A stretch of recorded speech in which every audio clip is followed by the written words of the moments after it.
Is that also? Okay, thank you.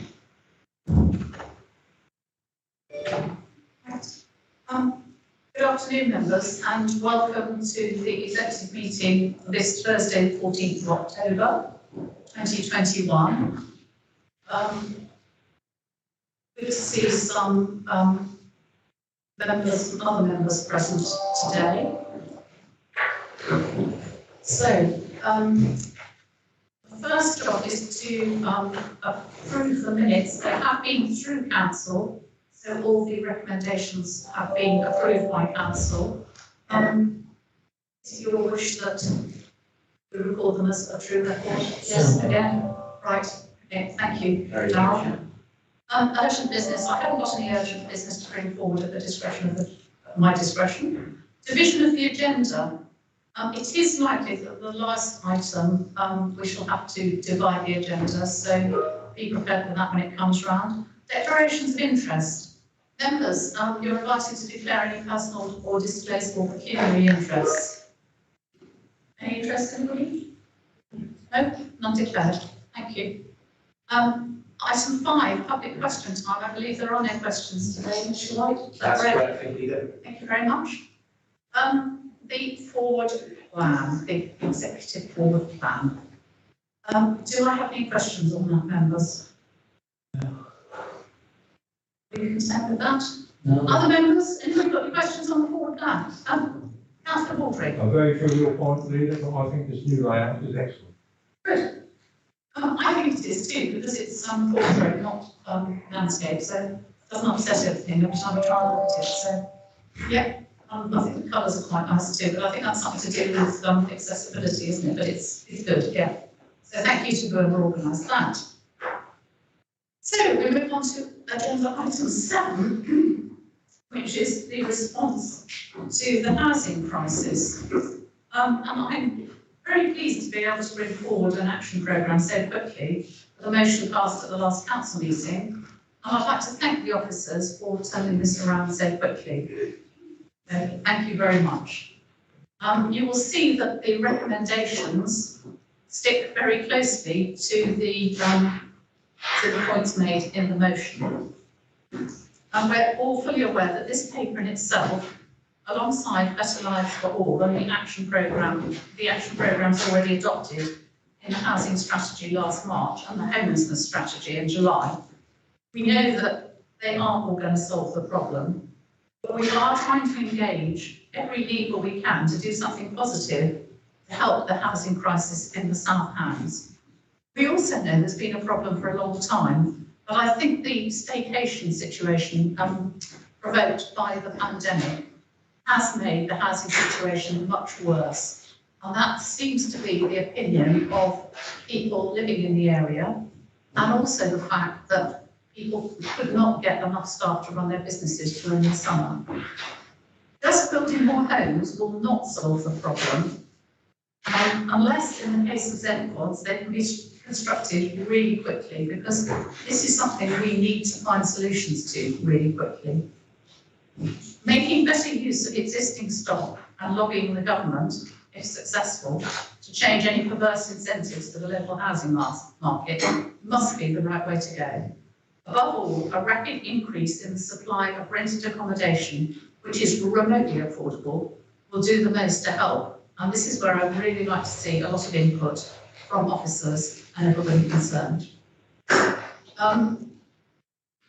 Just a few comments on the papers. 1.3, I think, should include the lobbying for up to 200% council tax on second homes. And 2.4, which is it, median or average, because they aren't the same thing. I'll leave that to the officers to decide, but you can have one or the other, but you can't have both and pretend they're the same thing. Right. It's medium is the answer. It's median. Good, right, that'll do. Thank you. I'm happy to go with that. Paragraph 4.4 illustrates well the pernicious effect of the business rate loophole. And in the light of this, can anyone say it's fair? The second homeowners have had £20,000 worth of grants during the pandemic, whilst those in receipt of universal credit are about to lose Giving 24 million. £20,000 each, that is. Yeah, I do mean, yes, it's a huge amount of money, but it's £20,000 each. Do ministers ever step outside the M25? In 4.7, I should be requesting that the JLP team look urgently and in depth at any mechanisms to enhance the delivery of affordable homes, including contributions, if we can obtain them, from single dwellings and those currently below the thresholds for contributions. Moving on to the appendices, for the Tenants Incentive Scheme at Appendix 1, this, oh hang on, sorry, I'm on the wrong page. Oh no, the Tenants Incentive Scheme, that is Appendix 1, isn't it? Page 37, yes. This can be a powerful tool, but it will require the RPs to give us nomination rights, as stated at 3.1. We already do have them, but the problem is finding out who is in the houses and who might be susceptible to an offer. Unfortunately, on the whole, the RPs don't have a clue who's living in their houses, because as long as the rent's being paid, they don't check. We may need to push them on this. At 3.6, I suggested that should the budget be exhausted, officers immediately come back to SLT or the executive for more funds, as this is a very cost-effective way of freeing up larger houses. And I know this has now been agreed, so thank you. Stay. The letter to Michael Gove speaks for itself. Let's see if ministers do ever venture outside the M25. The final appendix on the housing company got a bit lost in the run-up to the first lockdown, so I'm pleased to see it resurface and commend it to members, though I know it does mention some things which are a little bit out of date. The broad thrust of it is right. We, the executive, are keen that this should be for Southdowns only, with the possibility of an independent person perhaps becoming a board member. As someone with the right skills could be a significant asset. I would ask officers to consider this seriously. And that's the end of my introduction, and I apologise for it being so long. But members, have you got any questions on this paper? I'll have executive members first, and then, no? Councillor Brazil then. Yeah, first of all is about the Airbnbs, and I know there's a lot of anecdotal evidence. Do we have any empirical evidence about what effect that's had on the housing market? And if there is, if we could get it. Because I don't want us to concentrate on clamping down on Airbnbs and then find it's not actually the cause of the problem in the first place. Councillor Brazil, I think it's fair to say that a lot of Airbnb accommodation would not be suitable for people to be living in full time. But we also know that there are also 3-bedroom houses, for instance, that have come up on Airbnb that are perfectly good and would be suitable for people to live in full time. Yeah, no, I understand that, but what worries me is that, first of all, it's just a passing phase because of we haven't been able to travel abroad. And secondly, were the 3-bedroom houses being advertised on Total Cottages or West Country? No, they were Airbnbs, but I think... No, I know they are Airbnbs now, but were they before being, were they long-term rentals? And that's what I want to say. So how many long-term rentals now move to the Airbnb? And I see, from Total. Well, Total, yeah. If we have those figures, we might we don't have those figures, but the suggestion has been that we do a sample from 2 locations in the district and have a look at that and decide whether we need to dig deeper into it. So we're not going to waste a lot of time going all over the district first, but officers are going to sample it to see if we can determine the extent of the problem in those particular places and then take it from there. Sure, thank you. The other thing is on the, obviously I'll be a champion for closing the loophole for business for many years. Yeah. One thing I think we need to wear up, my understanding in my communications with Lisa, is that actually we, as a district council, we get compensated for that loss of council tax. I don't know if that could be clarified. So we need to be slightly wary. If we say we close the loophole, suddenly we get 8% of, I don't know, I think it was about 8.5 million or something. I can't remember exactly, but because so I don't know, Lisa, could you say that? Do we get the rebate? So how much? What will be the revenue that we'd actually get from that? And then also, obviously, really welcome the paper. I'd like there to be a debate, and I don't know if this is a question or not, on definition of affordable. The definition of affordable I know was made by Judge Foggis, wasn't it, in about 1984 or more, I don't know, 87 or something, regarding some affordable housing. So I think that is a technical definition, which has a meaning. I know what you're getting at, and I absolutely agree that because of the housing, whatever it's called, what they calculated on. Local market area? That's right, thank you. It is not affordable in this area. That's the result, and that's why we're actually going to ask the government if they can look at that. That's one of the actions we're proposing. Or I think we should probably come up with our own. Yes. Well, George Foggis, who I'm sure is 6 feet under by now, probably would like his affordable in perpetuity, but we'll yes, I know exactly where you're coming from. Recognition. Yes. Mrs. Buckle, can you give us some indication, please, of what the figures are that Councillor Griswold's asked for? Yes, certainly. So at the moment, there is something called Section 31 grant, which, as you say, we do get compensated for an element of that. And so in lobbying for the business rate loophole to be closed, as soon as the business rate reset happens, which is expected not next financial year, but the financial year after, that Section 31 grant goes. So at the moment, although we receive an element of compensation of that, so for example, we get about 20% of that Section 31 grant.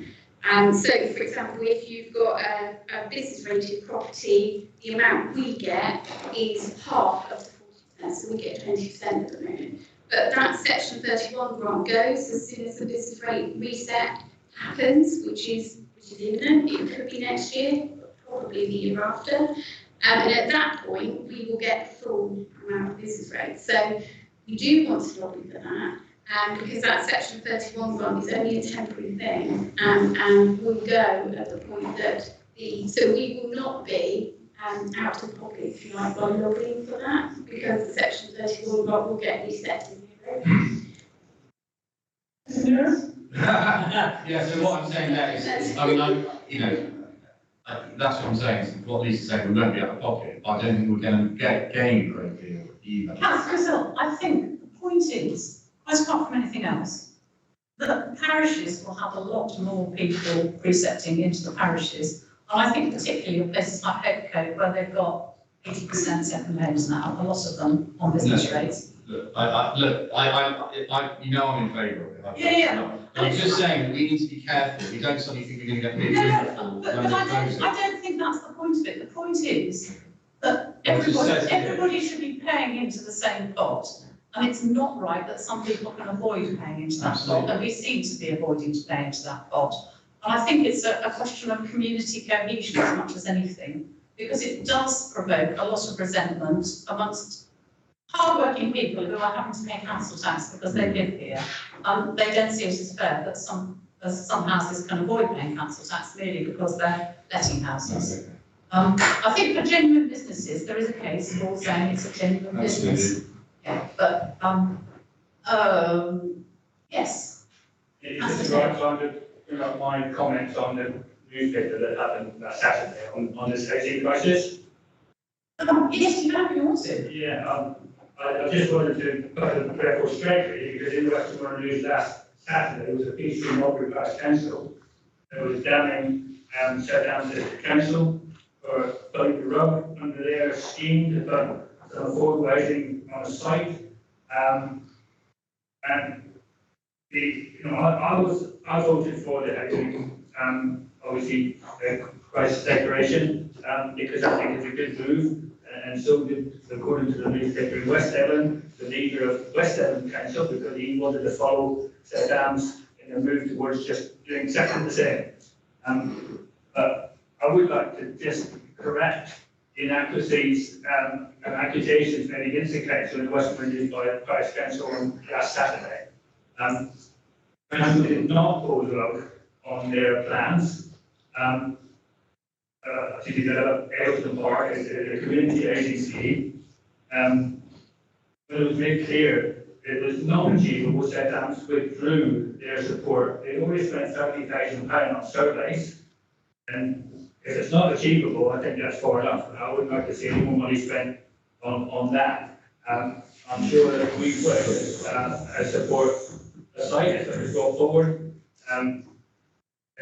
If it was achievable, this one's not achievable because of the heritage site and all the rest of it is very steep, and the cost of building affordable is all about how cheap you can build them, not where you build them. Doesn't really matter because that comes into gifted land or whatever the case might be. I mean, Chris Burke, to be fair, he worked really hard on this project, and I found out at the end of the day it could not be developed for a housing scheme. As this goes to the heritage site. I mean, St Anne's will and also have done supported achieve affordable housing. And if a suitable site is found, I'm sure we will support Mulberry, but I think Mulberry should be careful on what they put in the press before they get their facts straight. And this was completely out of order, a load of nonsense that they put in, to be honest. And that's against my own parish. Thank you, Councillor Taylor. And again, I think it's slightly apples and pears, because building even, what's it, 35, 37 affordable houses is not going to solve the problem. We've got to look for other means of solving the problem, and that's what the motion and this paper is seeking to do. Because just going on building more and more houses is not the immediate answer to the problem, but thank you for that. And sorry, it was more of a comment. If I don't have any more questions, I think I ought to propose the recommendations in the paper at this point. You've got a question? That's okay. Yeah, that's fine. In paragraph 2.4, which is on page 25, Yeah. could I ask that someone perhaps revisits those, because the suggestion is that a typical deposit is 55% of purchase price. I would venture to suggest it probably isn't.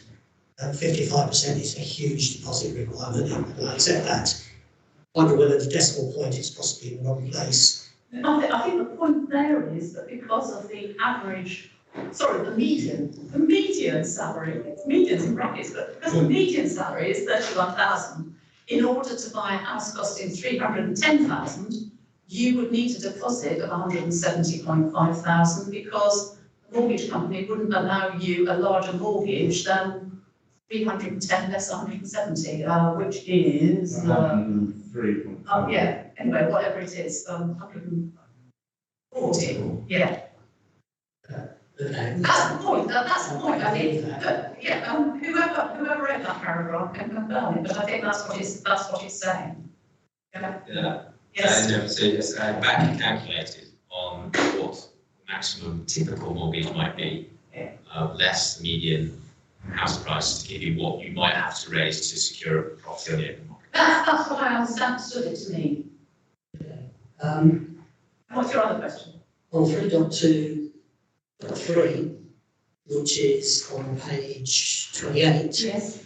I agree totally with the sentiment that's actually been expressed in that paragraph, but I wonder whether this would be, it would be a colossal task, presumably, to generate the data, and is there enough officer time, bearing in mind that they're quite stretched at the present time? Yeah, that's why I've already said that they're going to take 2 sample areas to see what the extent of the problem is, to see to what extent it's worth digging further into it. Right, okay. And then what more specifically do you think the data is going to give us in the way of the way forward? Well, if it shows that there is a huge problem, then we need to dig into it more, particularly in the coastal resort towns where we think the problem is most acute. mainly because of the price of property in those places. And well, let them just do their sampling and see what they come up with, and then I think we'll decide the way forward from there. Please. Yes? I read a book nearly, but I've got one question. Is the housing associations demand for a month's rent in advance? Is there any way we can push to get that reduced? Because there's still people out there that find it difficult. I think that's in the tenancy strategy. Is it? Okay. Yeah, that's on the next item. Right, okay. Right, so if we finish with the questions, I will propose the recommendations at the top of the report. There are 5 of them. Do I have a seconder? Thank you, Councillor Bastow.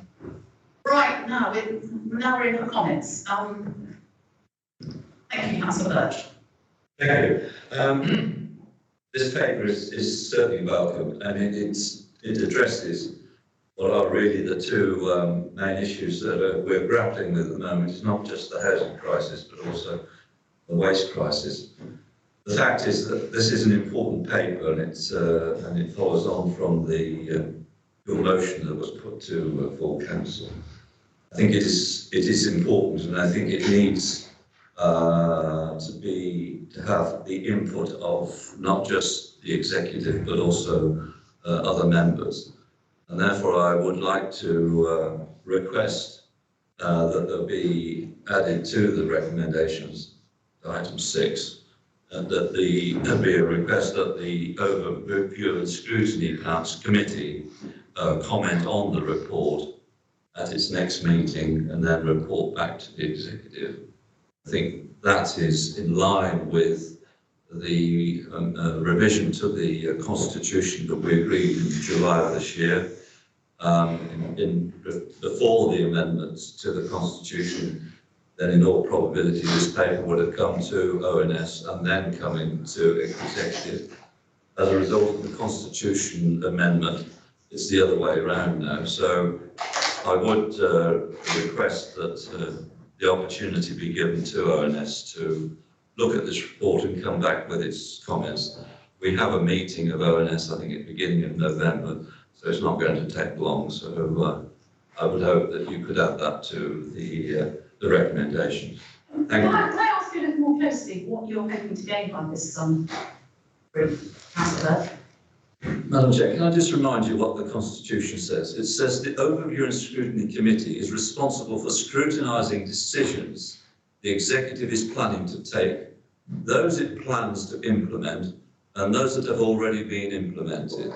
And the fact of the matter is, this gives an opportunity for other members of the council to have input into this paper and to address the recommendations and the way forward.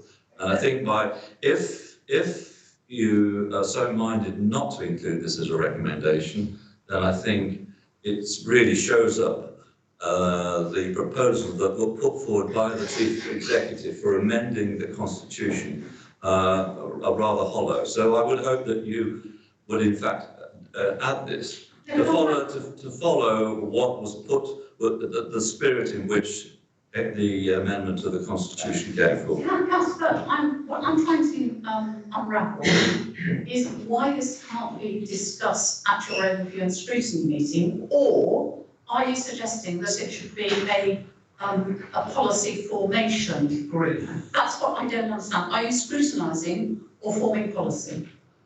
It's scrutinising and commenting. Well, why can't you do that at your meeting? I'm inviting you as the executive to add this to your... But you have a scrutiny meeting, so why can't you scrutinise this paper at your meeting? He wants you to do it. I want you to ask us to do it, please. If not... Oh, I see. I thought you wanted us to form a group. You wanted to form a group. No, I'm asking you. Oh, no, I'm happy for it to get to Overview and Scrutiny, yes. Yes, I'm asking you to put within the recommendation, give the Overview and Scrutiny an opportunity to comment on this report. No, I don't think it needs to be a recommendation. I think you can just do it. No, it needs to be a recommendation. I don't want to come across. Mr. Bishop, does it need to be a recommendation? The scrutiny committee, overview scrutiny does have its own powers, but it's equally, it is invited, you as the executive can invite it to comment on those proposals and to report back to you and see its views. Right, well, I'll put that in as an extra recommendation. Thank you very much. I'm not sure how I think anything, but, Mr. White, can you have that as an extra recommendation? Do you have any wording? I've got some wording in there. So the new recommendation 6, which is that the Open Scrutiny Committee has the opportunity to comment on the report at the next meeting before then reporting its views back to the next executive meeting. Thank you. Meanwhile, though, officers, I don't want any work on this to be stopped because there could be a scrutiny going to look at it. I'd like you to forge ahead on anything you can, please. Now, okay, so we now have 6 recommendations. Do we have Councillor Brazil coming up with the 7th one? No. I would do 3 or 4. No, just a few comments. First of all, welcome the paper. I do think it's incredibly important that we take back the word affordable, so that it's not just bandied around. I mean, you would have seen a headline in the Dartmouth Chronicle about a month ago when they said we're building affordable houses. You can get a 1-bedroom apartment for 195,000, and it's like, whoa, Anyway, so I think we've got to do that. One thing that I hope it will come out now is coming to the ONS. I've always wanted that Southampton act as a banker in some cases where people find it hard to get mortgages in the traditional way. I think that's something that Southampton could step in. And just to remind members that obviously there is a motion that's coming to full council, which was again, noting the housing crisis and asking for a working group. Now, it may be that within that will become irrelevant if it's being knocked on to the next council. Maybe that become irrelevant after what happens at ONS.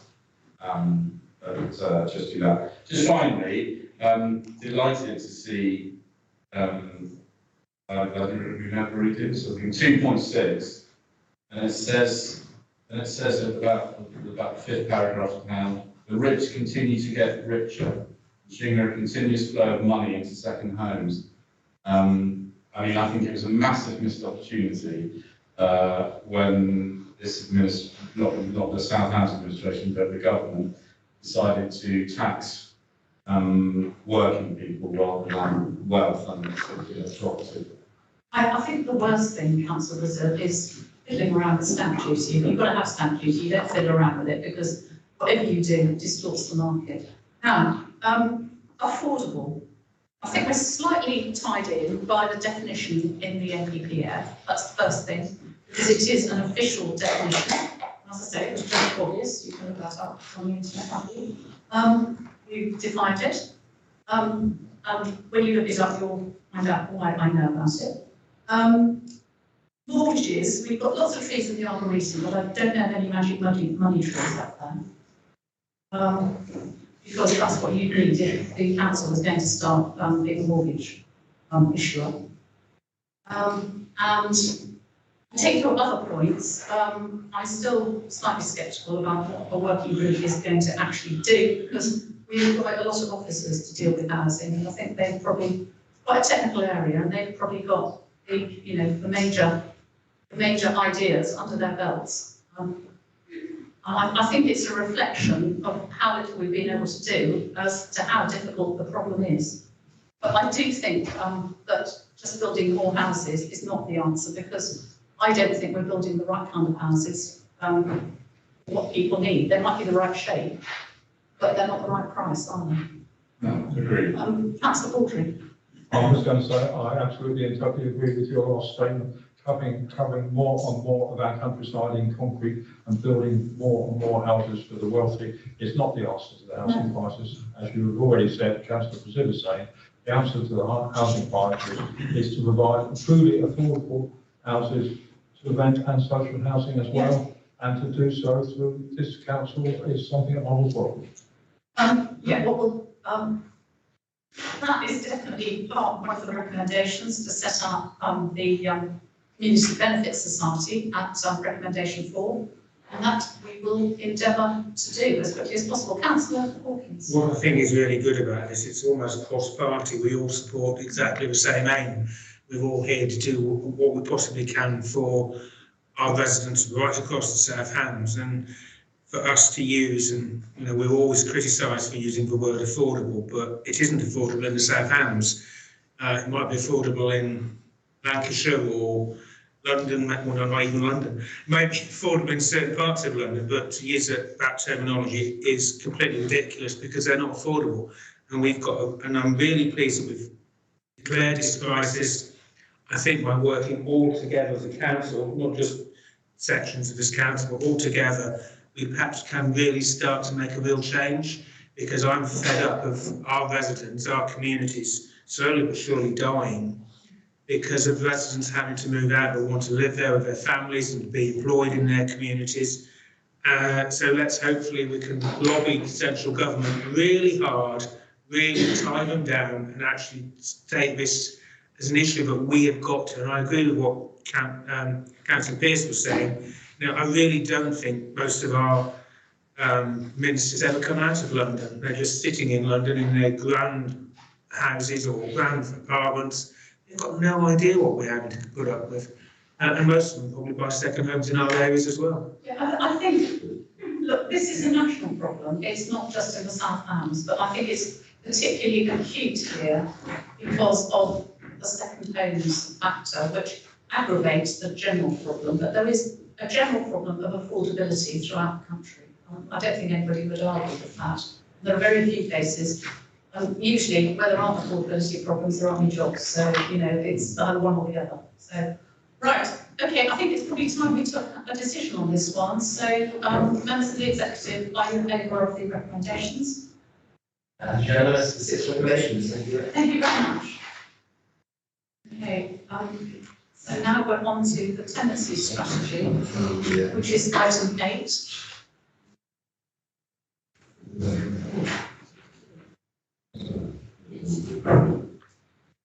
Right, sorry, it's me again. So now there are 2 recommendations on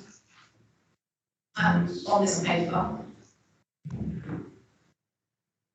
The revision of the strategy sets out to update any changes in legislation which have occurred since the last review and is overdue. The overarching aims of the strategy are set out at 3.2 of the report. Welcome, Ms. Mason, to the meeting. Good afternoon, members. Unfortunately, we are somewhat at the mercy of the RPs and their own strategies. Live West, in particular, is refusing to reduce advance rent payments from 4 weeks to 2. RPs will often make arrangements for these advance payments to be made by adding a sum to the monthly rent for the first number of months. But this just puts a further strain on already vulnerable household budgets.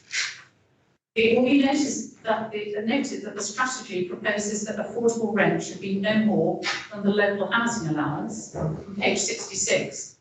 With a recommendation that RPs should carry out an affordability assessment in cases where the rent is near the local housing allowance limit, and this should include consideration of the rent in advance payment. RPs need to offer better advice on budgeting for this to hard-pressed tenants. Mobility is important and the council is keen to promote it, but often the difficulties and non-availability of stock means that people are reluctant to move for fear of losing a tenancy. The council therefore promotes schemes like Home Swap Direct, but again, the RPs often don't make this easy, as the house has to be taken as seen, and no prior moving in improvements are offered. I actually had a tenant who moved into a bungalow and didn't realise it hadn't got any doors on until she got there. And the housing association refused to put any doors on for them. So that's just an example of what you can get if you go on a house swap.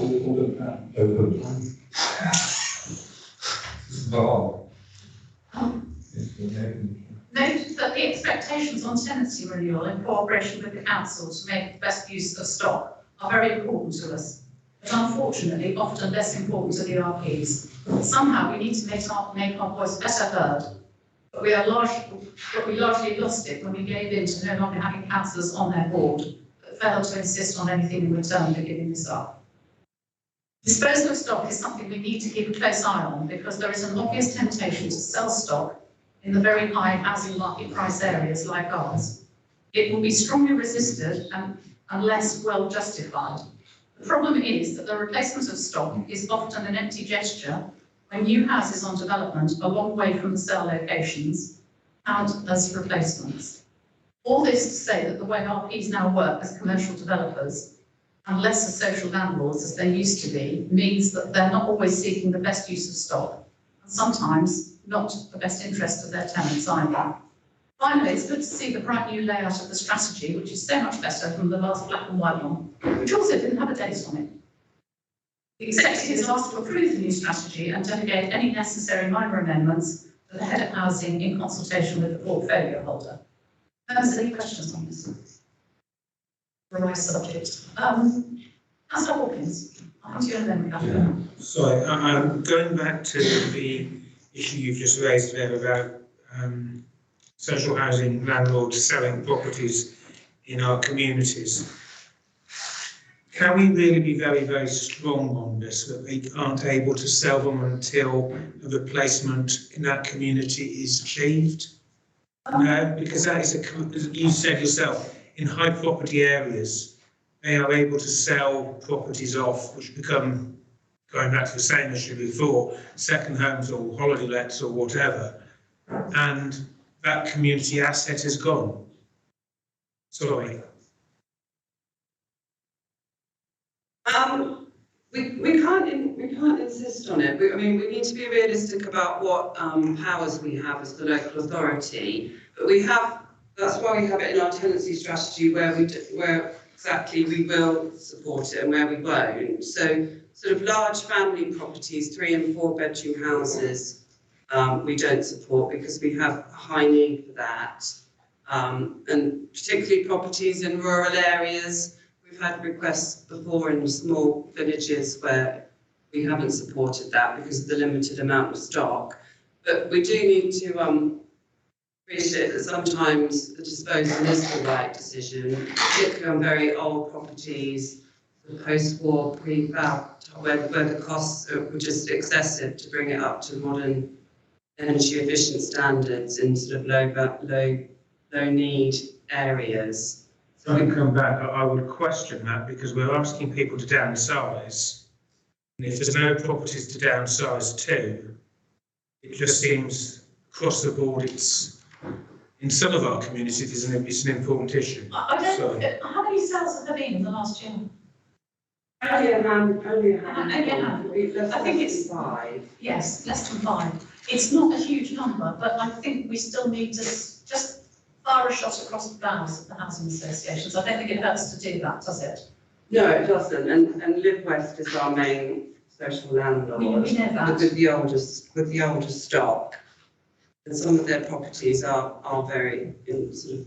I think there is particularly one site in Saltham that we're worried about that could be very, very valuable to them and where they're absolutely refusing to budge on doing anything about it and where I think we've got to be very careful and we need to make that quite clear to them. But I don't know of any others in other places, but I don't think there's anything equivalent in Dartmouth, for instance. But, we've had some a few years ago. We had a flat a few years ago in Dartmouth. One flat.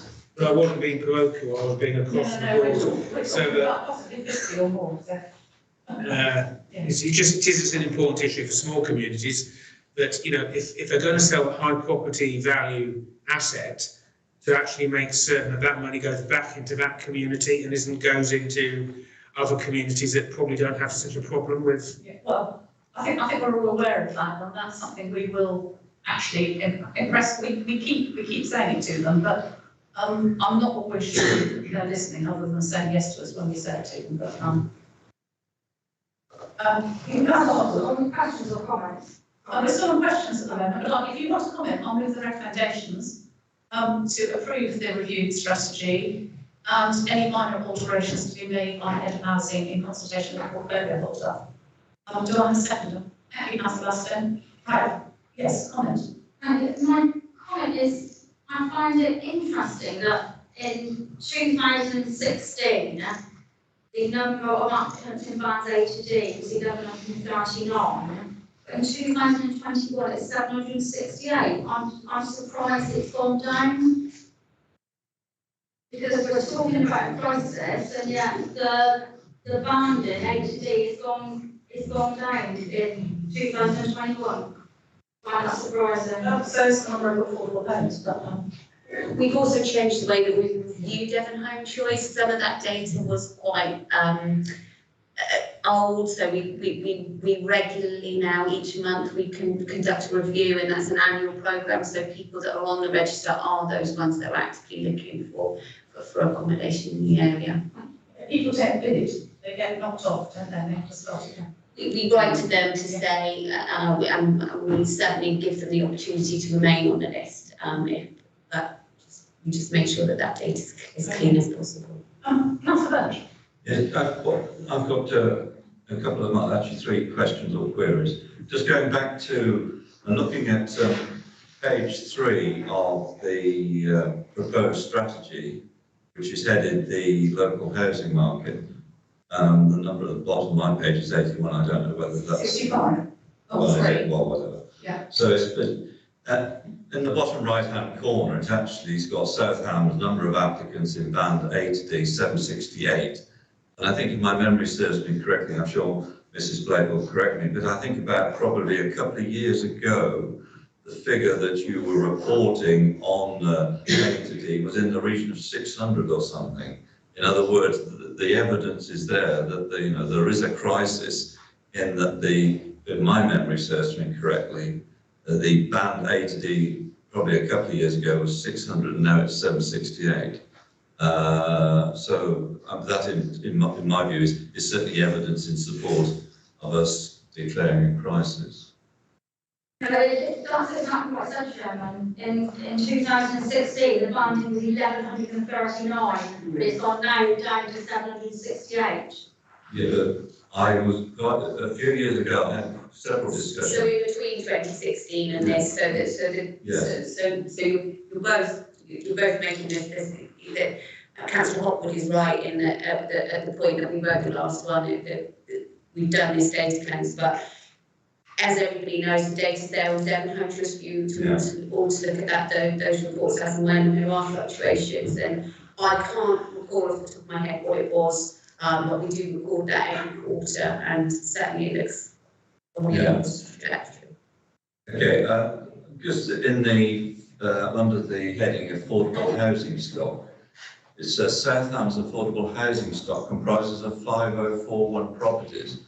What kind of affordable housing is it? Is this social housing? Is this rented aglows? Is it what kind of accommodation comprises of the 5041? It would be all the affordable housing that is owned and managed by housing associations in our district, which would include affordable rent, social rent, and shared ownership. I think that ought to be made clear in the report, because quite clearly affordable housing extends well beyond the houses that you've just mentioned. It's not clear in the report. So I mean, I just make that as a comment. And then if you carry on reading it, it actually says that the percentage of affordable housing stock within Southampton is 11.3, and yet that's well below the national average of 17.7. So I think that again is the example of the challenge that's before us, is that we're very well, we are well below the national average. I think we need to bear that in mind, and it could possibly, in future, serve as a possible target for what we should be aiming to achieve in this council. Councillor Birch, I think there's very good points, but we have been on the low side for years and years and years. This isn't something new. No. Nor is it easy, for instance, to increase the proportion of affordable housing on larger sites, because if you do, what you tend to do is degrade generally the whole delivery of the site, the open space and the details and all the rest of it. And we actually want good places for people to live in. So, you're between a rock and a hard place on this one, I'm afraid. Right, any more questions? Any more comments? If not, we'll move to the recommendations. Members of the executive, are you in favour of the 2 recommendations? Unanimous, thank you. Thank you very much. Nearly over now.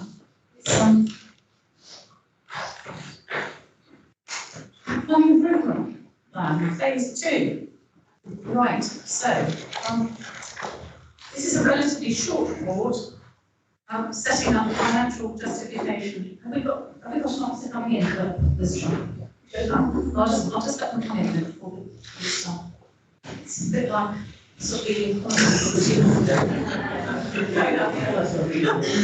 it's a stage left.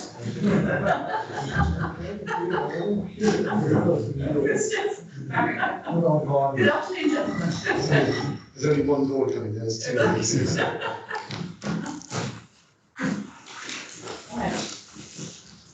Okay, so this is planning improvement plan, item 9. Councillor Holbrook, I will tell you a story about cracking some paper after the meeting. We've got a microphone in the middle of the room. I got away with one. This is a relatively short report setting out the financial justification for taking on extra planners to deal with the high workload. It's not really easy to find them, especially at level 4 for enforcement. You will see from the report that the capacity of the department has been considered carefully and that we are considerably below the number of planning officers required to deal with the number of applications received and all the other work planning officers have to factor in.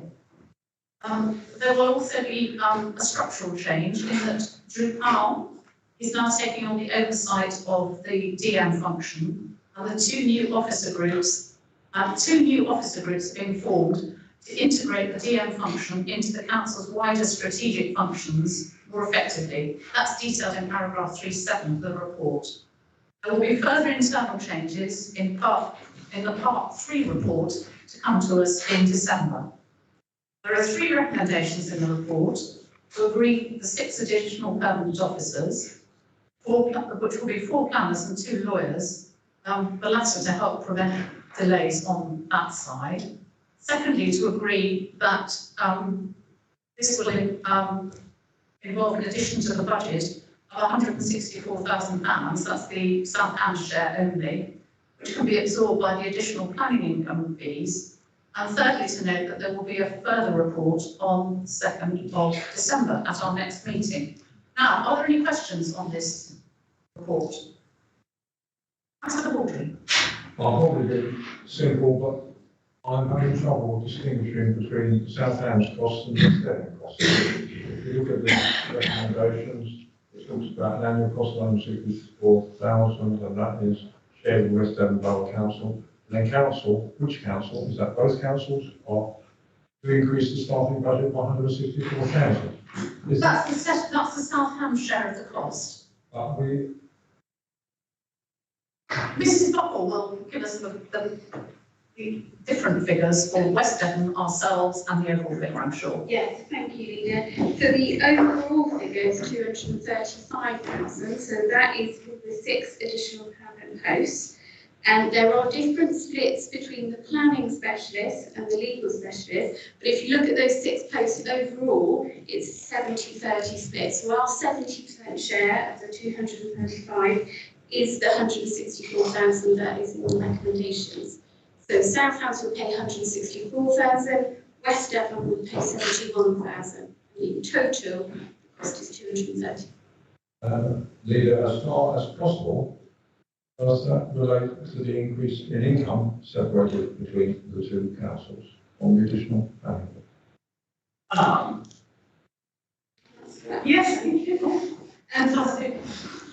No. I don't think the 2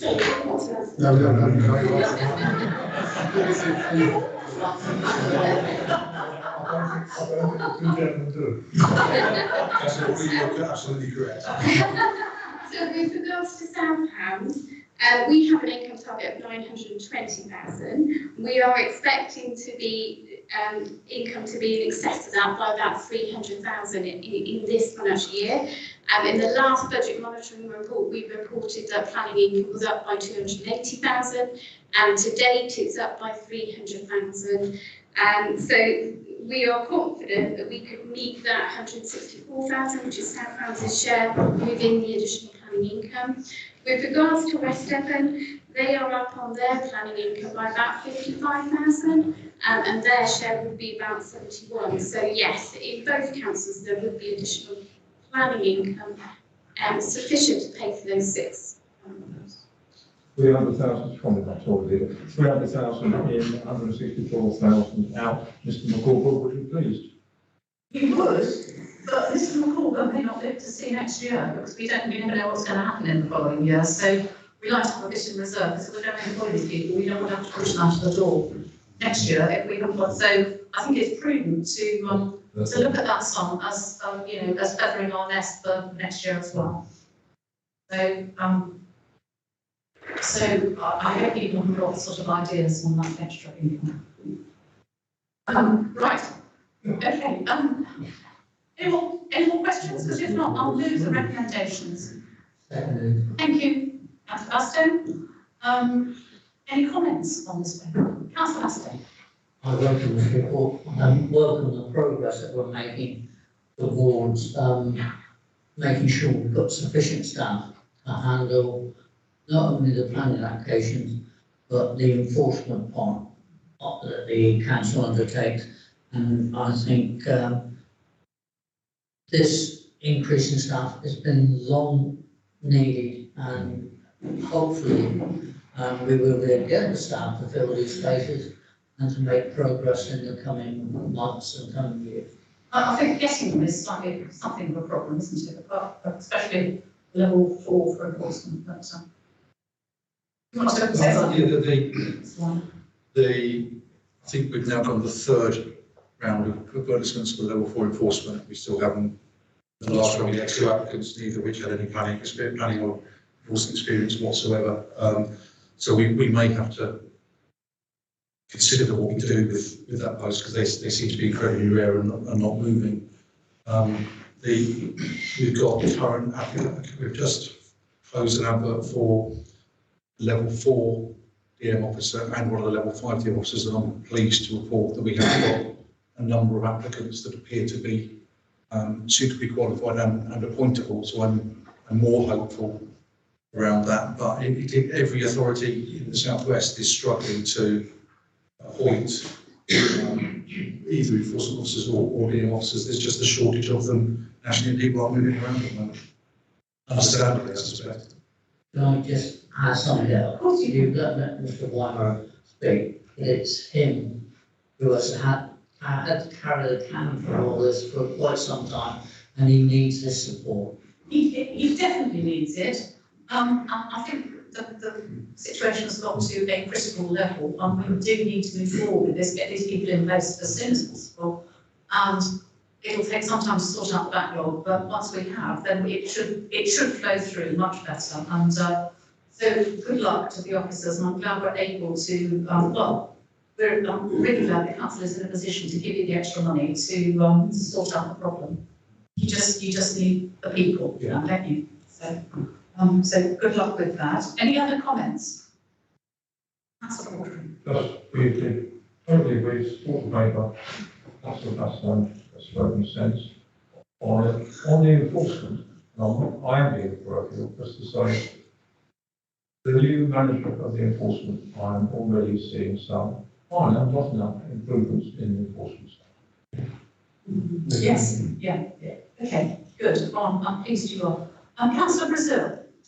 Welcome this, and obviously it's something on DM committee that's well, as chair of the DM committee, I get copied in, lots of people out there think I'm in charge of the planning department. So I know, it's all right, I've got the forwards to council. It's all your fault. Yeah, no, they do. But, so I welcome it, and obviously I can tell that. But one thing, I mean, obviously, in a way, we've had lots of applications in, we've made more money, therefore we need more officers to. I wonder if we can have some sort of mechanism, so rather than going through this rather long-winded process of coming to executive and saying, you know, we've got this money, can we have extra planning officers? That actually there's a sort of, we have built in, that there's a trigger. If we start getting so we don't actually have to do it. It happens automatically, because I think, you know, it's not actually costing the council any money. In fact, we're making money from this whole process, well, the planning process, I mean, and therefore, as such, I can't believe that anyone would say, no, that's a terrible idea. I think it was just sort of hopefully streamline the process. Councillor Briscoe, I think you're quite right. I think that's something we could possibly look at to put it in the third part of the planning review paper. Something, you know, a mechanism of that sort, because I agree with you, but it's not that this work hasn't been going on for some time. It's actually getting hold of the people that's been the problem. I know, particularly enforcement. Yeah. So, you know, so I think we're all agreed on that, and I think it's you know, that the service does have to pay for itself, and it's great that we are in this position, but we are slightly reliant on large applications giving us big dollops of money to make this possible, because it's largely stuff coming in for Sherford and things like that, but we've got the team already in place that actually makes us able to deal with everybody's extensions and all the rest of it, not get ourselves too much in a knot. But I think there are a lot of other things that need to happen to improve the flow of the applications through the department, because if they can flow through better, then we'll already be doing away with a lot of the inefficiencies that we've got at the moment. And I think everybody's aware of that, and we're all trying to sort it out. Okay, are there any more comments? Because if not, I'll move to the recommendation. Yeah, oh, sorry, Councillor Taylor, you're hidden behind. Yes, yes, sorry. It's all right. I'm a bit concerned that the plan officers work really hard. They've got long reports to write, and they've got new documents coming on their desk. Are the incentives good enough to hold them? Because we seem to lose plan officers, and good plan officers as well. And we seem to lose them slightly. But is our incentives good enough to hold them in place? That's what I'm asking. The best incentive, Councillor Taylor, is getting the whole situation sorted out, so they've got free-flowing and a limited number of applications that they can cope with and get those flowing through the department. And you will notice the difference once we're fully staffed. Do you want to comment on that as well? With your permission, yes. I think in terms of salary, we are where we need to be compared to the surrounding authorities. We do give an incentive for people when they first join to us. There's a financial incentive for join. The majority of the people who have left recently have done so to go pretty much to a promotion to other authorities. So, for argument's sake, Wendy went to be head of DM at Torbay. So I can't think of any that haven't gone for genuine reasons and not because they wanted to get out of here, if that makes sense. So I welcome the question. I do think we are where we need to be, and I also absolutely agree with Councillor Pearce that if we can get it so there's slightly less caseload numbers, so there's a little bit less pressure on, then that's going to make that working environment so much more attractive to retain the staff we've got. Thank you. Councillor Holbein. Thank you. Yeah, just to say that when a team is working against the bowways, too much work, it creates inefficiencies of itself, and life gets miserable. And I think that if we can get the right number of staff, we can do, as Councillor Brazil suggested, that we can react more quickly when we see things changing. Yeah, I think that's a very good point. Really will change things. Yeah, the officers have taken us on board. But I know we are not the only planning department in the country that is firefighting at the moment. And it's kind of a general thing that everybody's up against it. And it's really a fault of the system getting ever more complicated that makes it that way. And ever more litigious and applicants wanting this, that and the other immediately. So yes, I welcome this. I'll, for no more, Councillor Rowe is coming in from remotely on Teams. Councillor Rowe, would you like to? Yes, I'm here. Thank you. I've been listening to all that you've been saying, and I endorse fully what Councillor Taylor has said, and also Councillor Buston, because we do need more planning officers. And my thoughts are, they seem to come, they stay for 10 weeks, and they're gone again. So, is the incentive good enough to keep them here? Are we paying the going rate? Because it's a bit sad when we get one planning officer's dealing with an application, then they go off and somebody else picks it up, and then somebody else picks it up, and it takes ages before we actually get a decision. And as members, we are very often the ones who get the flat. My planning application's been in for however long. Somebody's told me their planning application took 4.5 years to be decided, recently, and that's really not good enough for the South Hams Council's reputation. And I do think we need to make sure that we are treating the staff as they should be treated, and that we are paying them a fair rate at the same time. Thank you. Thank you, Councillor Rowe. I think a lot of the comings and goings you refer to are agency staff who are here to plug a gap, very short term. But Mr. Weimer, I'm sure will confirm that.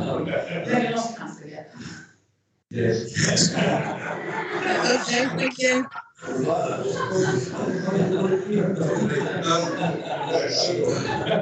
Yes, to the best of my recollection, the vast majority that have been here for a short time ago have been agency staff. I can't think of many, if any, permanent officers who have come and then disappeared straight away, other than one, and that was purely personal circumstances about not being able to move.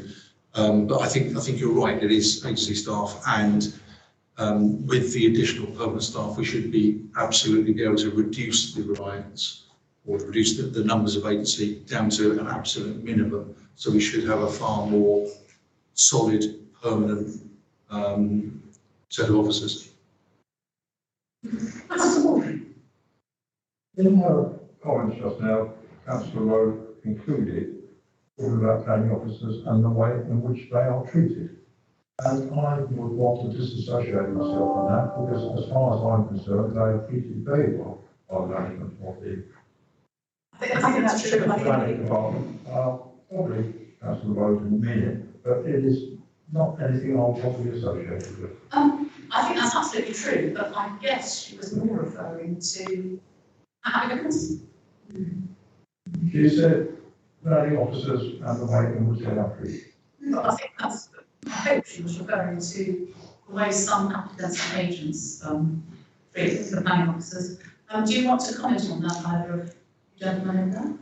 Well, no, I think the staff are treated on the salaries are appropriate. I think at the moment, one of the key recommendations is how we're going to manage the service in the future, which will change. Yeah. I think Councillor Rowe wants to come back. Councillor Rowe, do you want to say something else? Yes, I wasn't criticising the way they were treated at all. I think we need to look after our staff, which I'm sure we do. But the planning office, as I'm sure Mr. Weimer knows, has been really struggling under difficult circumstances, and with more staff, hopefully, we'll be able to sort it all out. But it is a difficult one, and getting the staff, there seems to be a shortage of staff for absolutely everything. And I'm just wondering, if we are giving them the incentive to stay with South Hams and do the job. That's all I'm saying. I'm not criticising anybody or anything. I just think it needs more help. Thank you, Councillor Rowe. I'm sure there are comparable summaries for the level they're at with other councils. Right, okay, thank you. We'll leave it there. Thank you. Okay, thanks a lot. Thanks for coming in. Right, members, recommendations. Is everybody happy to support the 3 recommendations on the paper? That's unanimous. Thank you very much. Item 10, that's the last one. Over to you. Thank you. Thank you. This is our standard write-off report that we bring before from the executive once a quarter. This report covers the first 2 quarters of 2021-22 and asks the executive to note debts written off by the Section 151 officer of £298.71, and that is shown in tables 1 and 2, and also ask the executive to approve the write-off of individual debts in excess of £5,000, totaling £41,165.18, and that is shown in table 3. 4 of these debts in table 3 were for insolvency or bankruptcy on business rates, and that totaled £35,036.84. And there is one write-off for overpaid entitlement on housing benefit of £6,128.34. This relates to a local authority error which goes back a few years. A customer advised us of their changes to their rent, and these were actioned without the assessor asking for the documents to show the rent had been registered by the rent officer. The overpayment is therefore a local authority error and not recoverable from the customer. The council does have an allowance for local authority errors within its overall housing benefit subsidy claim, as every council has this allowance. The council pays out around £14 million in housing benefits annually, and this is largely funded from government funding from the Department of Work and Pensions.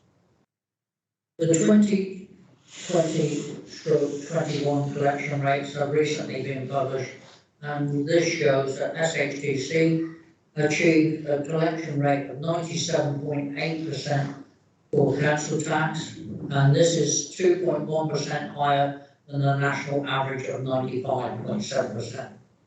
And SHTC achieved a collection rate of 91.7% for business rate, which is slightly lower than the national average of 93%. Mr. Chairman? Thank you very much, Councillor Baston. Any questions on this one? Thank you, Chairman. With regards to the non-domestic rate reflected at 91.7%, which has gone down a fair bit and is quite low in the national average table for England, is that because a lot of businesses closed through the pandemic? Mrs. Barker, would you like to comment on that? Yes, thank you, Leader. So we are liaising with our other colleagues in other Devon councils around the accounting side of the collection rate to ensure there is a consistent approach, because that collection rate only measures the income which is received against the current year's debt. So we are doing some work with our other Devon colleagues around how that collection rate has been calculated to ensure it's a consistent approach amongst all of the Devon authorities. Because, as I say, it's only measuring the income that you get in against the current year's debt, it doesn't measure what income you're getting against your arrears for the previous years prior to 2021. The others are showing previous years, aren't they, in their figures? The others are, some of them are looking at, so for example, if a business has current year debt and it also has previous year's debt, when a payment comes in from that business, there is a choice as to whether you account for that income against the current year's debt or the arrears, and that can affect the calculation. So we are looking at how that is done, because at the moment we put that income against arrears, not against the current year. Yes. I would suggest you do it the correct way now. And sometimes do it the correct way. Sorry. I don't suggest we would. We need to be consistent. And I would welcome consistency in the way that's calculated, because it makes us as an authority look pretty poor with our collection rates on it. And actually, I know that we are not. So I'll be glad is there any timescale to the conclusion of that piece of work? I'd say within the next month or two, we'll be looking at it. Thank you. Yes, so we won't be comparing apples with pears anymore. That's good. All right, thank you. Any more questions on this?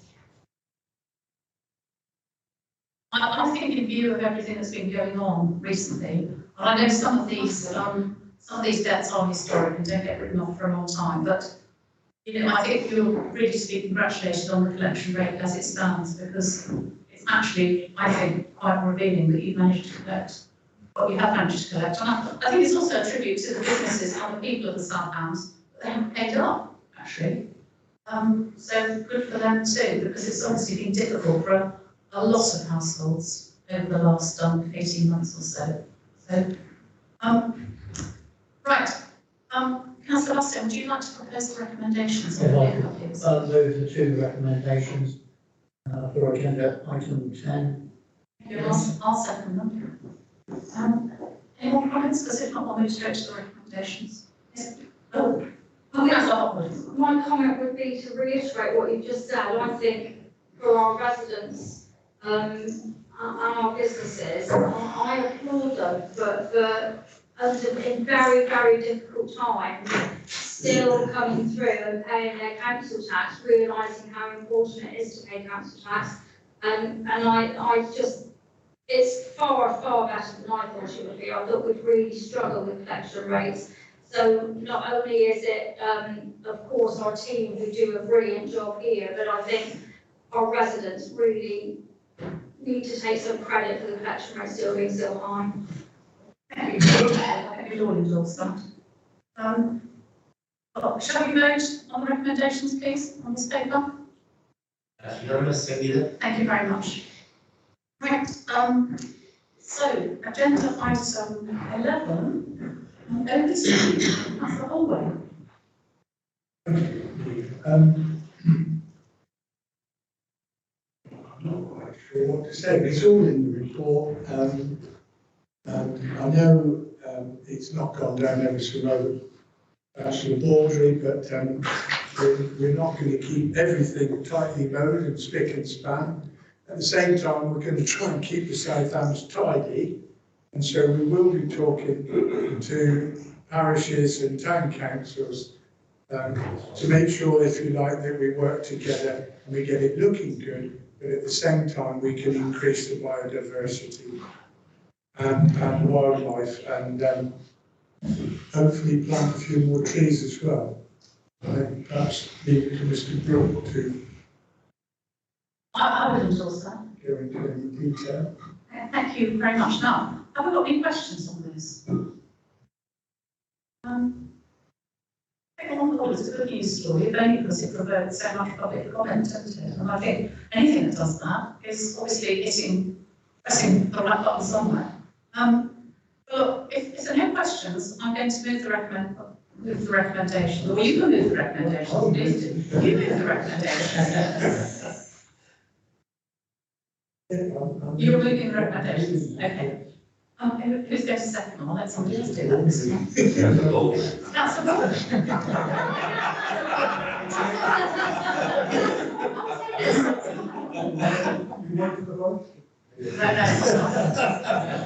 Okay. Any comments on this? Oh, goodness me. Right, everybody's commenting. Start with you, Councillor. Would you like to comment on Councillor Holloway? You don't want to. Councillor Baldry. Well, yes. My name has been mentioned, but I'm not the only member of this executive who has some doubts about the new policy. But the people have spoken, and I'll actually say the outstanding level of advice from the public of South Hams is enormously to be welcome. And what I would call the butterfly huggers and the flower lovers have obviously gone out of their way for whatever means to reply to this, and who am I to argue against the democratic decision? Sorry, the democratic process, not the decision yet. But I will say, let's wait and see. Once the public, and I've had experience of this in my own local area, once the public start to see the so-called wilding, which I would describe as some areas looking scruffy, you may get a different reaction once they start to see it. But the warning is there, it is what the majority of the public have said in this public consultation. Thank you, Councillor Baldry. Councillor Bastian. I don't want to repeat exactly what Councillor Baldry has had to say, but I agree with much of what he said. And he's chosen the word, he finished up with one of the words that I was thinking of, which was scruffy.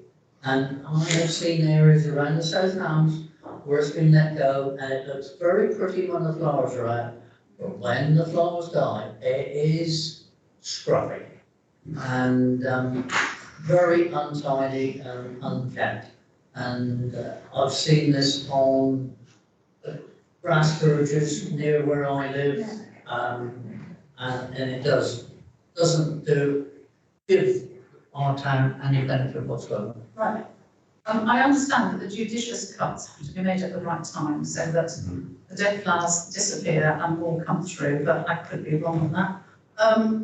Who else had a hand up? I'll go down this side first, with the executive members, and then come back to Councillor Hawkins. I'm not certain I'm proud to be called a butterfly hugger, but maybe I can be. I think it's the way forward. We've got to do this. We're going to work with our parish councils and our town councils to identify areas which are acceptable to be still formal and areas where we can allow biodiversity to take its rightful course in looking after itself and looking after us as a planet. So I'm very pleased with this. I've just walked my dog up through the Arboretum, and I do think the signage there is very good, which is telling you where, be careful, we've just seeded this area, etc. And I think that's really good. I got one comment, I do think we should have put Southampton District Council logo on it. It's just got Froliton Arboretum, but it is maintained by the Southampton Council, and it would be a good thing that we are promoting ourselves in a good news story, which I think. And I think hopefully that when we do this, we're going to do certain areas in all towns and all parishes that, the Southampton logo is there. And perhaps we could even try and put the parish council logo in there so that we're actually working with our communities to actually do it together. And I think it's a good news story. We've got to do it. We've got to make that way forward. Right, come forward.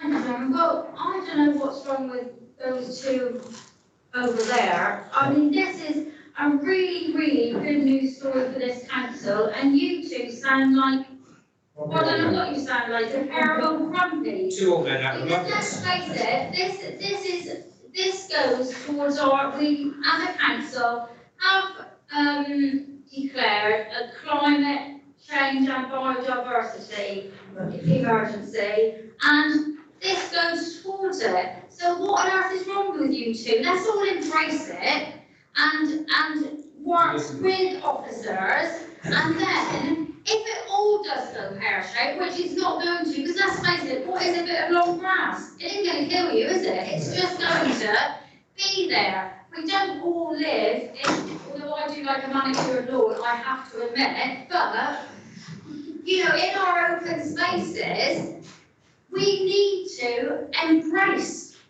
what we have declared as a council. So come on, you pair, get embracing and get your seeds out and start sprinkling seeds around, and use some of your locality budget to put sprinkle wildflower seeds in where all this grass will grow long, and embrace it instead of being so flipping grumpy about it.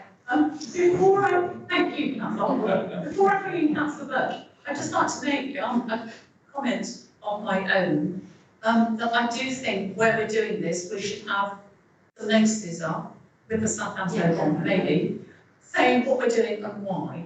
Probably all get pinched, so don't make them fancy and expensive, but it might be worth having a good supply of them that we can keep knocking in, so that people do understand why the grass looks long, and that some people may be of the opinion of Councillors Balder and Bastow that it looks untidy, but a little notice will explain what we're up to.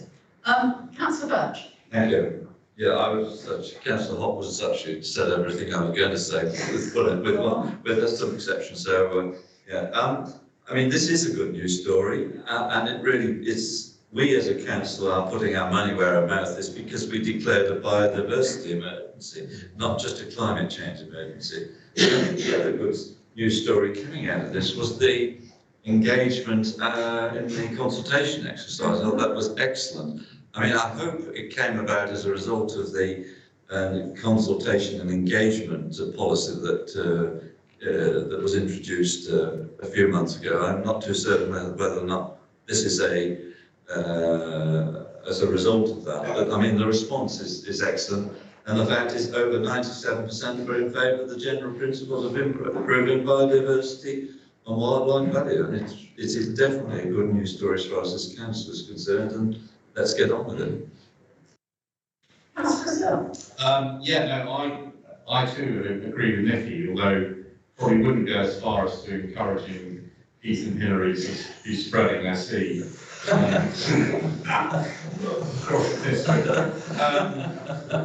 I mean, seriously, the BBC, there was a report in the BBC just a few days ago that talks about the crashing biodiversity in this country, in the UK, by about 50%. We're way up there as far as the worst performing countries are concerned. We've got to do something about it, and it's good to see Southampton taking an initiative there. Perhaps the next, point 4 should be awareness training for anyone who's not in favour of it. Did they tell you the EU are talking calculations on the crashing biodiversity? No, I didn't know. Was it a conspiracy? Yeah, Brexit hasn't stopped. Just to say, Chair, that I am aware that long grass can be a pain. I think we have let some grass grow a bit too long recently. I'm putting it down to the fact that we've been hit by COVID, as practically every other function in the countryside. I'm certainly aware, and I don't really want to disagree with Nicky's thought, but I am aware that in our own churchyard in the village, the grass is so long that people were tripping up over it. So that needs addressing. But then that's part of the plan, that we will keep access to everywhere, and that we're not going to get every bit of grass grow too long. And I just really wanted to make that point, because we are working on that, aren't we, Mr. Burke? I think, yes, you can. I've got Councillor Taylor waiting down there, but Oh, no, I've seen. listen. No, it's right, Councillor Baldry, you go first. It is, I am impressed by the level of response, and all I said was let's wait and see the reaction when it starts to happen. And I'll, 2 examples. One is the idea that we, on the fast verge, a metre wide on the edge of the road, so it looks deliberate. That is not happening properly, and the 1 metre cutting close, and it sometimes is coming up to the level of the wilding bit beside it. Road which Mr. Brook passes every day, and which Councillor Holway knows because that's where he daughter lives. It was not well done, is what I will say. And on that same piece of road, a resident, not Councillor Holway's daughter, has been out and cut the grass for themselves because they didn't like the way. They went out with their string and cut it. That's the big stone being their property. Thank you, Councillor Baldry. Councillor Taylor. I'm probably a bit old because I like tidy, and providing it's done sensibly, there's place for everything. And I'm all for this wilding, to be honest, but in the right place, because I do not like to see it untidy. That's probably my age, and I'm too old to spread seeds now, so I'm aware of that. I mean, I don't know what that came up. Who brought that up? Oh, it was Nicky, was it? But yes, I would support it, but provided we could have some sort of medium way forward, because it is a good way. And I'm with Keith really on this one, that at least some of them could be trimmed, especially on the grass verges near crossroads and everything else. Because it does look untidy, and I got one of them near me in town that you can't, when you come to the junction, That's highways land, so we're not talking about that. It's private land. It's private land, right? Yeah, and let the grass grow this high, and you can't see vehicles coming either way, and it looks terrible. When they cut it this high. But that's my age probably. I apologise for that, but I can't apologise for my age, do I? But I apologise for the fact that I want tidy. I think it's simply a different way of looking at things. Councillor Buster. Look, you're spitting in the eyes of those who are part of Dartmouth and not part of Britain in blue. Because only this last week we've had Kingsbridge in blue, produced some fantastic results in the Britain in Bloom competition. We've had Ivy Bridge who entered for the first time, have had some good results. And I have to say, in Dartmouth, the Dartmouth Green Partnership have also had some good results.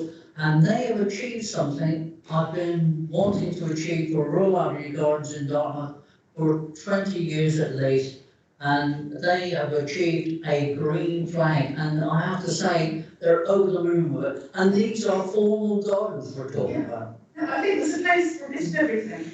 But a lot of our gardens aren't formal, and particularly the ones we look after, because we have never had the capacity or maybe the inclination to make them formal and do it properly. So I think I know what I'm talking about, because when I look down some parts of my ward, I really wouldn't. How's the Hotwood?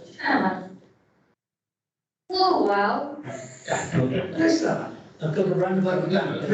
Also, entered the Britain in Blue for the first time ever. And we had our results back last week, and we received a level 5 outstanding. And that was our first time. So please remember that. Thank you. Well done, all of them. Right, okay. So I think that's enough discussion now. We've had the recommendations made and seconded, so shall we vote on it, Executive, please? Are we all in favour of this? I guess we might not all be in favour of it, but that's enough for us all. 4 in favour, Leader. And against? Abstaining? Thank you. Right, so we move on to final paper of the afternoon, which has been published rather late, for which I apologise. And this is the garden waste service. Councillor Baldry. Thank you, Leader. Can I just get the screen, what I want to get onto the screen? This is up here. I think she's going to call. Here she is. No, I haven't seen. Here we go. Here we go. Welcome. Thank you. Right, thank you, Leader. At the start, you apologise for the lateness of the paper. I am not going to apologise for the lateness of the paper. The reason it was late was because we were working on it to the very last minute, desperately trying to find someone, an organisation or another authority to come and clear our waste from that brown bin. And Mr. Molyneux and they're all working very hard to do that, and I want to give them enormous tribute. The amount of work they have put into trying to find an alternative to what is in this paper. The amount of work is fantastic. As late as 10 o'clock this morning, Mr. Molyneux and I were in conversation about the situation, and that defined the paper to be great. And thank goodness we've moved on from the days when we had to get things to print them 3 days before the meeting, because we were able to work on this until the very last week. As I said, Leader, this is not something I welcome at all. I enormously regret that the situation which is happening with not being able to get our ground is empty, and that is rightly the recommendations are approved to continue. The options are very clearly set out in the paper. I think it's one of the best papers I've ever seen, or covering all the detail and what is needed. The officers have been, as I said, to other local authorities and to commercial organisations to see if, at least on a one-off basis, you get someone to come in and empty out the ground bins, and that includes FCC. The answer that came back was no, no one could do it because they have their own driver shortages, the same as FCC have, and they do not have any spare time they have, and the weekends are spent on clearing up their own backlog and so on. The options are clearly stated. Since you appointed me to this executive role, I have had many worries and concerns about the waste service, but this, I can say, Leader, is the first time I've actually stayed awake at night worrying about the problem. I am very upset that we are not able to come to a very wide conclusion. All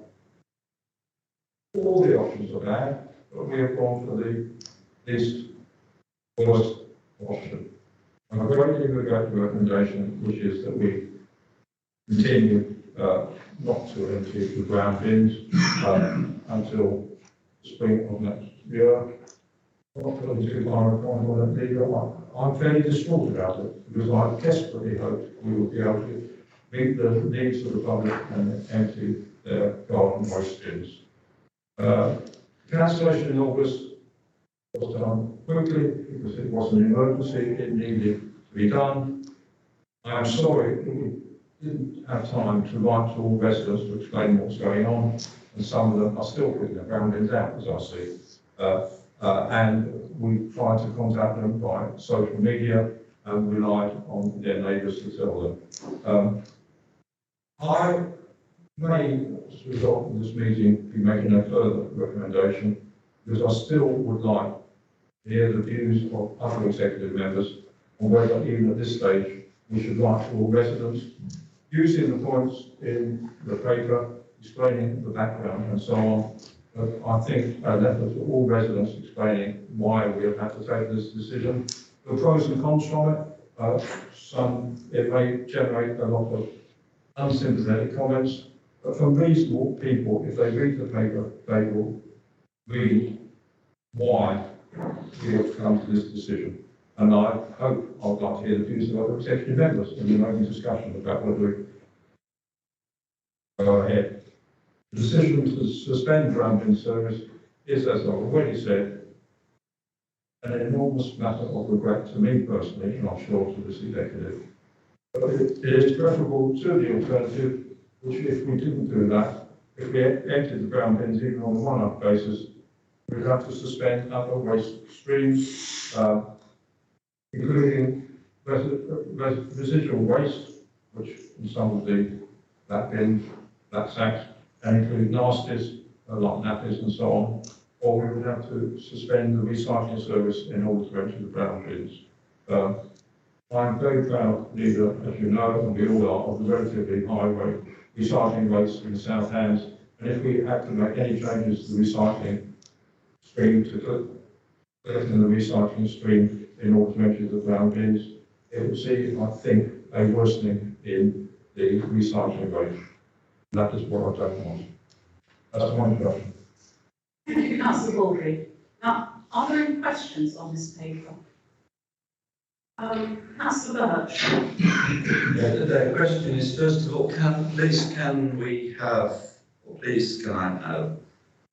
confirmation that the collection of the garden waste or brown bins is included in FCC's contract, that they have a contractual obligation to collect garden waste, and that that is on the basis that there is no charge to residents.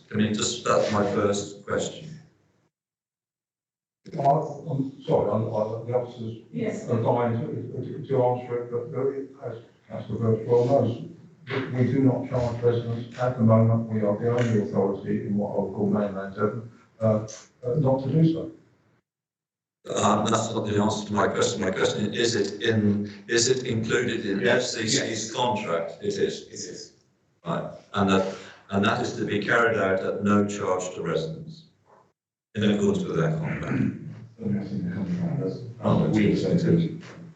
That's a policy matter for the That's council. a policy matter for the council, yeah. So FCC are contracted to collect garden waste from all residents. The council chooses not to charge residents. So the failure to collect garden waste is a failure on FCC's part to fulfil its contractual obligations to this council. Is that the case? Absolutely. There's a failure on the part of FCC, not this council, and it has really got nothing to do with the fact that it's a discretionary service. In other words, there is an argument that is being put out that it's a discretionary service. That's got nothing to do with it. The fact of the matter is, am I right in saying, that there is an obligation on FCC in accordance with the contract to collect brown bins. So, Councillor Birch, you're merging 2 points there. So the first point is FCC are contracted to collect garden waste. They, in the issues that they're facing operationally, they were unable to collect various waste streams, including recycling and residual waste. The operational decision to suspend the garden waste because it was a non-statutory service to focus on the delivery of the statutory more important services, as Councillor Baldry said, the residual collections and the recycling collections. So they're 2 separate answers to your question.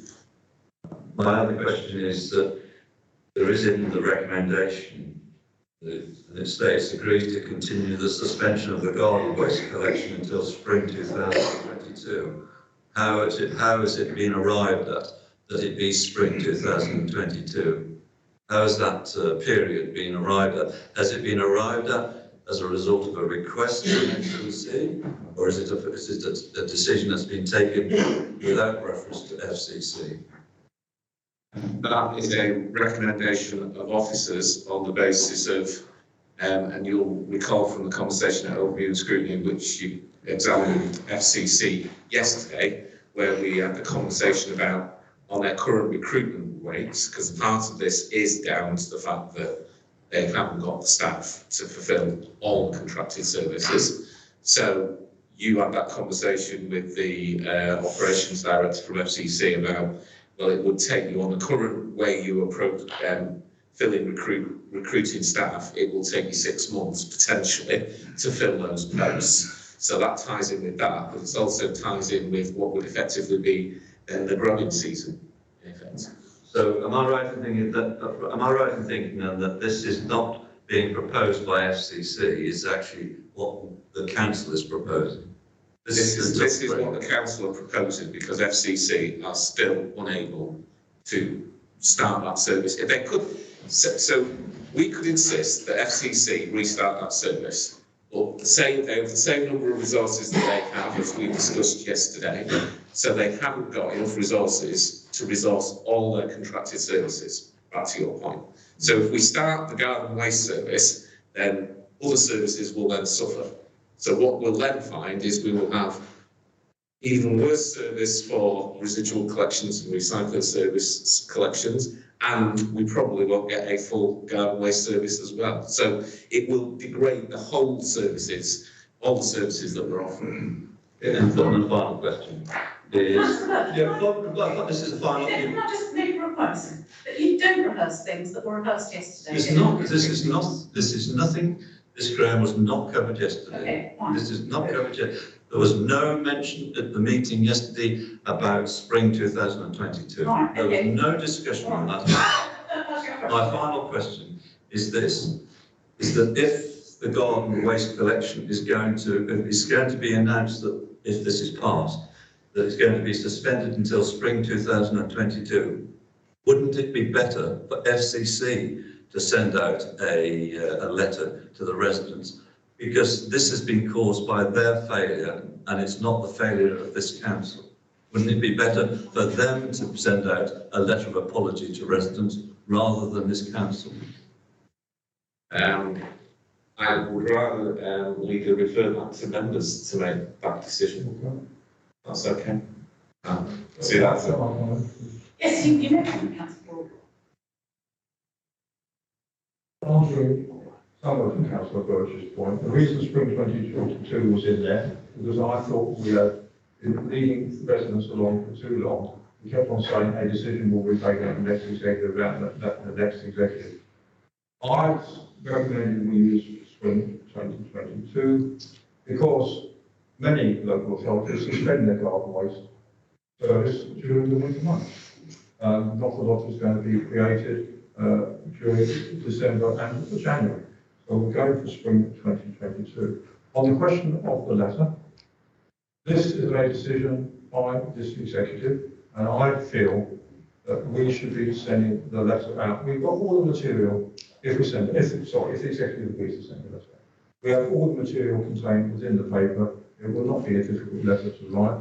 But it is a decision of this executive, it is taken, and FCC are responsible for the collection, but they are not alone across the country at the moment in deciding not to collect garden waste. I would not object to blaming FCC for a great deal of the absolute disgraceful service which they are providing to South Hams.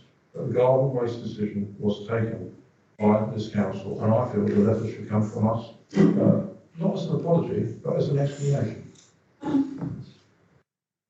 Councillor Baldry, I'll come to you in a minute, just a minute, Councillor Baldry, this letter does not have to be an executive decision. If a letter is sent out, we can just decide to send it out. So I would ask you if we can leave the recommendations as they are this afternoon and discuss this further between ourselves. Let me hear what the members have got to say before I say yes or no. Yes, okay, thank you. Councillor Hopwood. I mean, can we move the motion? Can we move the recommendations, because then we can start on Recommendation. Yeah. And that's why I wanted to say what I've just said. Yeah, okay. I move the recommendation 1 to 4, but I'll keep the suggestion afloat, depending on what's said, whether there will be a recommendation for amendment about that.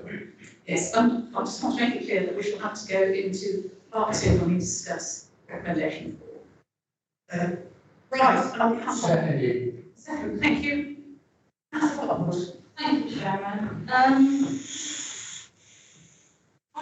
I think what position we're in as a council, this is just, as a member, I sit here and every time we discuss, I feel deflated because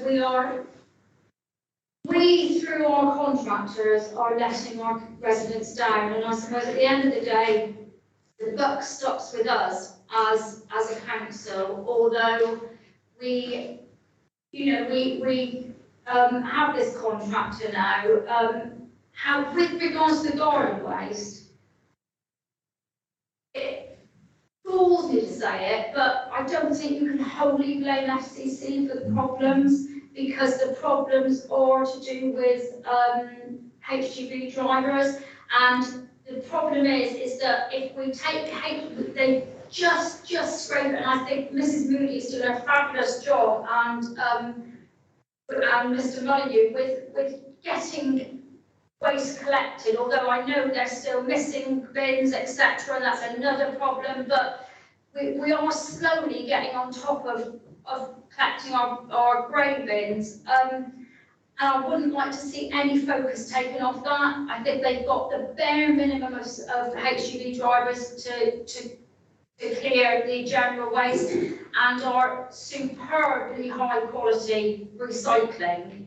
And I think some opposition members and some other members went on a visit to Charleston Meadow this week to see that actually even with commingled recycling, it is all being sorted properly, and every single bit of recycling from this council, even if it's commingled recycling, is onwardly recycled properly. So I wouldn't like anything to be taken away from that.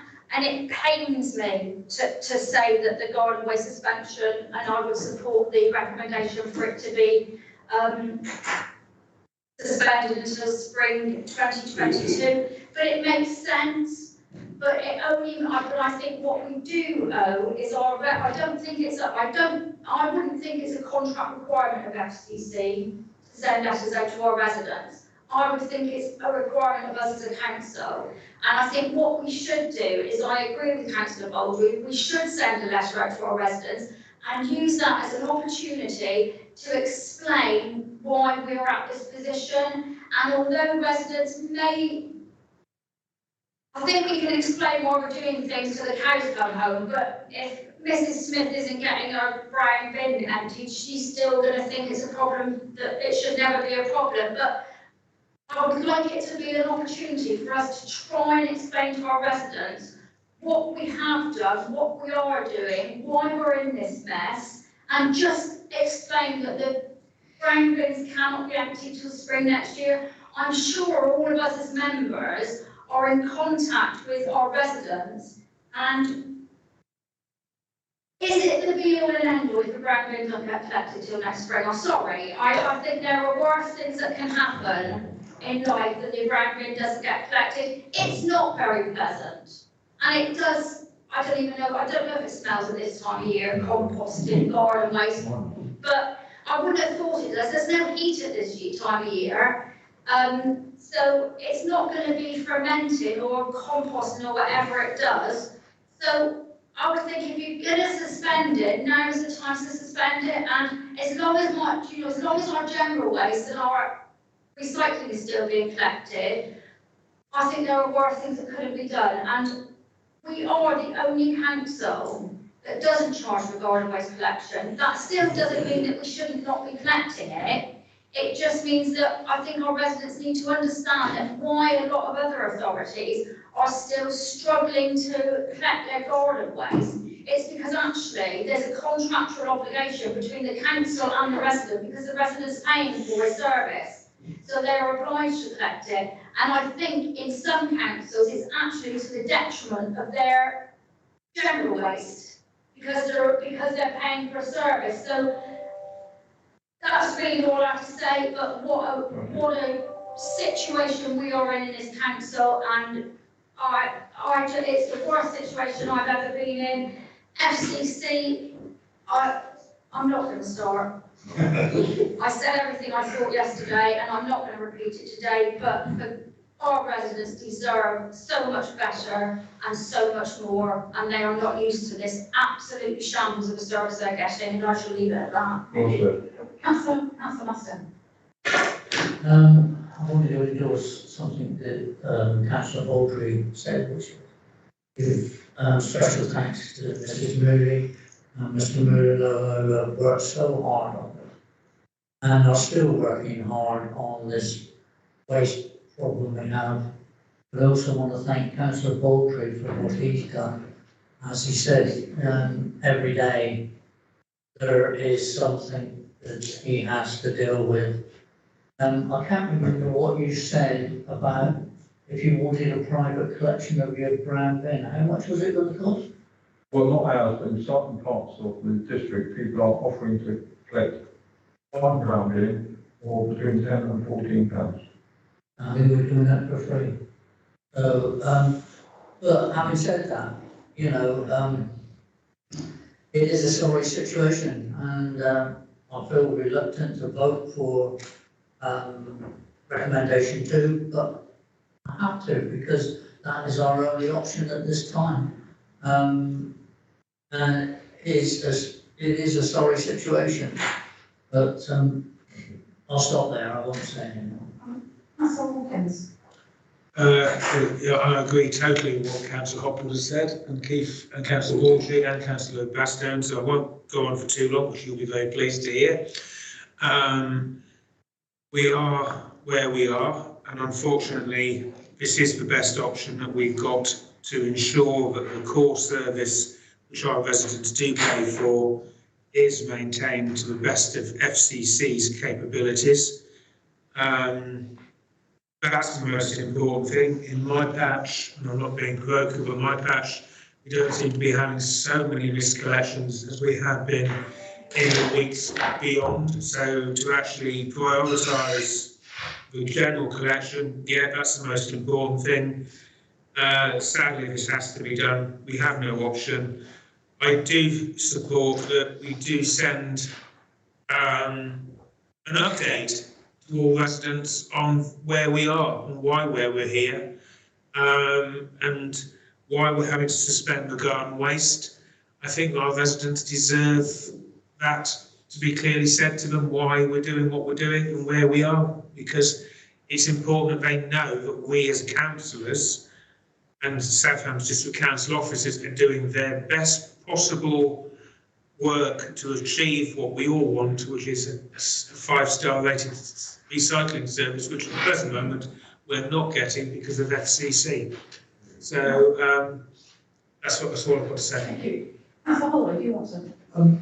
Yes, thanks. Well, yes, I certainly agree that looking at the spring is the best time. There isn't going to be a great accumulation of green waste between now and spring. Most of it's already grown, and it's already in the bins, and it's probably been fermenting for a month or two now, so from when it was warm. And I think really, yeah, we should send the letter. It didn't work very well with using social media and word of mouth. And I think we should send the letter. At the end of the day, our residents are not party to the contract between us and FCC, and FCC aren't party to our policies. So I think, there's got to be that split. And our residents hold us responsible anyway, so I think it's down to us to write the letter. Yeah, I'd like to come in here because I understand, members of the executive, where you're all coming from. This is the most unenviable choice I think we've ever had to make, certainly in our time as an executive together over the last 2.5 years. And this is really no fun at all, having to do this, but I really think, having considered the options, it is the least worst choice. It's by no means the best one, but it's the least worst one. I'd like to endorse thanks to Mrs. Moody and Mr. Molyneux for everything they've done, and all the other officers who worked so hard on this. So Dale, Hayley, Natalie and Jane and all the rest of you. You've done a fantastic job in really difficult circumstances. Whilst FCC have got a lot to answer for, I really think that this, to an extent, is not their fault. This reflects very much the geography of the South Hams. If you're a coastal area, you only have half a hinterland, so you've only got half the area to draw on for your drivers. And we're hampered in the north by having the national park, because there's precious few people living there. 3 cats and a dog and a few ponies, and And the odd sheep. Oh, the odd sheep, yeah. So, but not many HGV drivers, I bet. So, I think our particular problem is a function of our geography, combined with the lack of HGV drivers. Any HGV drivers there are probably in Plymouth, and they've probably been bred with them before they ever got out beyond city boundaries. So I think we are in a particularly difficult situation, and we are going to have to go with the recommendation on the paper, which is the suspension until spring 2022. And I have to say, whilst officers are not in favour of a letter, I think there would be a lot to be said for this, because when I sent out the letter in June, it certainly wasn't good news that I was telling people, but the kickback was relatively small, and I did have a lot of people ring me up and send me emails thanking me for having sent them a letter to explain what was going on. They weren't pleased with what I was saying, but they did appreciate that the leader of the council had written to them. Now, I'm not going to be precious, Councillor Baldwin wants to sign the letter, I'm really too pleased, but I do think that possibly a letter needs to go out. Now, I realise that this can't happen immediately, because I think you have to give notice to the post office and all sorts of other things, but I think there is a general feeling on the executive that a letter should go out. And this is probably contrary to officer advice, but sometimes, well, it's not well done, but I think sometimes we have a different view. And there we are. Well, yes, quite right. They advise, we decide. And in this case, for once, we're deciding in a different way from what they've advised. Can I therefore move an amendment to the recommendation? The move of the meeting is clear, but it needs to be right. It is with great regret, that we come, The additional recommendation, which will say that as soon as is practical, a letter should be sent from this executive to all residents of the South Hams, explaining the reasons why we are enormously regretting having to suspend our service. As you just said, I would hope that any reasonable person would understand the rationale for this. I think it would be pertinent to put in that letter the other issues that we have other than the brown bin situation. Yeah. I'll second your, I think we'll discuss the content of the letter as a future. Yeah. Draft the letter here. Now, look, I've seen Councillor Birch and Councillor Spencer's hand. Have you got something to say that hasn't been said already by members of the executive? Yes. Right, okay, Councillor Spencer, did you want to say something? I did. I was going to suggest, which has already just been suggested, about the letter, and it includes the wider. But secondly, has any thought been given to, bearing in mind a lot of people's concern is green waste, going back to that, has any thought been given to a one-off collection of the existing green waste? No, that's what this paper's about. That's what the paper's about. It's a one-off collection. A one-off collection of green waste, and then you get this period between now and the spring where there is no collection. That's what we've been looking at, and we cannot get anybody to do it without disrupting the rest of our own service. And that's the whole point of the paper, that's why we can't do it. Councillor Spencer, I started on the basis that's exactly what you wanted, was Yeah. a one-off emptying of all the bins, then suspend the service. And that is what the paper is explaining. Nobody is willing to do it, including FCC and including other neighbouring local authorities and other waste collection organisations. Well, FCC could do it, but it would be at the detriment of the existing recycling service. That's the point that we're making. And to give you some more context to that, Councillor Spencer, one of the options that we looked at was a single vehicle going around all households. That would take over 3 months to collect. So the least impact to the organisation, and FCC still don't have the resources for that, would be a single vehicle programme to go around and collect everybody's green waste as one. But because we effectively do 60 collections over a fortnight, so that's 60 rounds, so that'd be 60 working days, so 3 months and that assumes that they can collect every bin at the time. So it's just completely impractical for FCC, and all the other third parties that we approached were unable to resource it because, as was said earlier, they have resourcing issues and they're playing catch up at the weekend, so they can't release resources. So it was just no workable option. The average resident be prepared to accept one missed recycling collection to try as a trade-off. No, it's not as simple as that. But believe us, we've looked at everything, and this is the conclusion we've come to after a huge amount of work from the officers. Everything has been looked at, and upsetting what is going on at the moment would be even worse than not emptying a brown bin. I saw Councillor Hopwood. all I said very quickly is to be truthful, Chairman. I couldn't trust FCC to do anything else wrong than what they're doing now. There is that point. Councillor Taylor, did you want to add something? Yeah, I just want a bit of advice really more than anything else. I hear quite a lot of green waste in my trailer, and I take it up to the tip. Is that legal or is it not? Because I'm organising to go again tomorrow. Are you moving it for other people?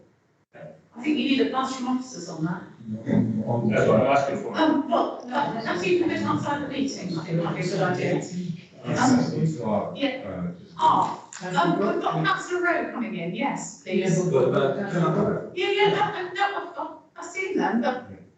Yeah, so You will come in a moment. Councillor Rowe. Thank you. If we're going to send out this letter, is it possible that we can inform our residents where they can take their green waste, exactly where they can take it to the centres, and also people who live on this side of the district, on the Stoke Gabriel, Moraldon, Bury Pomeroy side, we can get to the Alberton Road the Torbay Centre much easier. It's only a couple of miles down the road. Is there any way that we could perhaps talk with them to allow them to take our rubbish, our green waste? Is that possible or not? Because they won't take ours at present from our village because they need a Torbay postcode, which we don't have. Yeah, no, Councillor Rowe, I will get either Mrs Moody or Mr Molyneux to reply to you on that. Thank you. Thank you. Councillor Birch. Thank you. The report at 3.4 reports on the overview and scrutiny committee meeting yesterday, where FCC reported that they had 20% vacancies in respect of what I would call a loading workforce, and they were 27% down on drivers. What was appalling yesterday is that FCC's presentation failed to not only give hope to this council for resolving this problem, but furthermore, there was not one apology within that presentation to the residents of South Hams. They have a contractual obligation to provide a service. They're failing to do that, and yet there was no apology at all to the residents of the district for their failure. The fact is, they did not come up with a clear strategy for addressing their failure. They were asked on several occasions to give the committee a date when we would have a complete service. They were unable to do that. They were unable to say when they would have a full complement of drivers. They were unable to say when they would have a full complement of loaders. The fact is, they were questioned on what efforts are being made to recruit drivers, and reference was made to their website where they were advertising the drivers elsewhere in the country, but certainly not in South Hams. They were unable to explain that. They were asked many questions by members of the committee, as well as other members, and in fact, in most instances, they failed to give a satisfactory answer. Now, that presentation from FCC was broadcast, and it's there on YouTube, it's there on the council's website for all to see. And I imagine that many of the residents, after if they watched that, will say, well, what is this council going to do about it? The fact is, they're watching now, or they will watch now, and what we're doing is that we're not giving the residents any hope as to when this problem will be resolved. Now, it says in the recommendation that there will be a further report to the meeting of this executive in December. The meeting in December is on the 2nd of December. I think what the residents will expect at that meeting on the 2nd of December is what is this council going to do to address the failure by FCC to deliver. There is no sight, there's no hope of this problem being resolved. And in fact, that is reinforced by the fact that this council, in my opinion, this is a mistake, this council, without consulting FCC, have let them off the hook until spring 2022 for collecting garden waste collection. I think that, in my view, is a mistake, is that they should have been consulted. I think it's also a mistake, in my opinion, that FCC should not, we should ask them to send a letter out, not this council, but that's a matter of opinion. So I think what the residents are looking for from this council is they want to see the end in sight. And I think this is a responsibility for delivering that rests with this committee. And I hope that when your next meeting, when you receive a further report, that there is options that we can go back to the residents and say, this is what this council is doing about it. It's a mess, and this is how we're going to address the mess. And so I'm really asking that this committee take special note of item 3 and to come forward at its meeting in December with proposals for resolving this issue, not letting FCC off the hook. Councillor Burke, I don't think we are letting FCC off the hook, but I think we're being realistic. Councillor Baldry. Yeah. Everything that Councillor Burke said at the beginning about yesterday's meeting with all the chief chairs, I agree with. I didn't think FCC came out in Well, came out in a pretty awful light, as far as any sensible person seeing it. We all know that the blame is the failure to deliver by FCC. I believe I've said on previous occasions, and I will say now, I will continue to work with FCC for as long as they are our contractor to provide a decent service to the public. Now, the public are not getting that service at the moment. I will ask Mr. Montague to comment on the fact of whether FCC were involved in our recommendations to suspend the service. I think they were. It was discussed with them to the point where we asked them if they could actually come and do the one-off collection of the waste, and they made it quite clear it would be to the detriment of our streets. That's correct, Councillor Baldrick. We were in discussions with FCC up until yesterday, or was it Tuesday? It was Tuesday afternoon, where we talked through the options that they presented, and basically the option that we felt was most workable is in this report, and even that is not workable because of the risks to the other services. So we consulted FCC, they gave us options, none of which would have, in our opinion, given a service that we should be giving to our residents and would jeopardise the existing services. Thank you, Mr. Mullinan. Councillor Birch, you had your opportunity yesterday afternoon, but I really feel that you've taken up more of our time than you needed to this afternoon, I'm afraid. Right, now I have a proposition to make. We still have recommendation 4 to discuss, but we're going to have to do that in part 2. So I suggest that we take recommendations 1 to 3 and your extra one now. I see, Councillor Brazil. Do you really need to say what you're going to say? Well, yeah, I do actually, Chairman, because I'd like to look. First of all, I'm going to Chelsea Meadow on Monday, looking forward to that. Secondly, I'm afraid I don't think it's acceptable that we're not collecting ground bins. And I know that if you say FCC would have to suspend our services, what about they suspend a few services in West Devon for a little bit?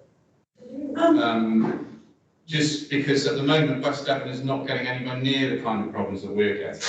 And I think that, one of the things that we were sold on it was that there were going to be economies of scale, etc. They've made 100 grand out of this, West Devon, as we did in I think. And I think that they need to pick up some of the slack.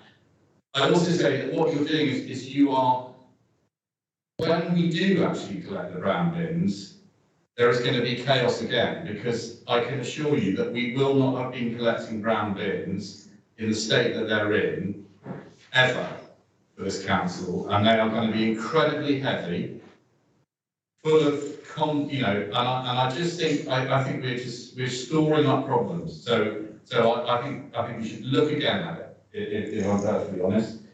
As far as thanking the officers, that's one thing. I think that perhaps we should thank members as well.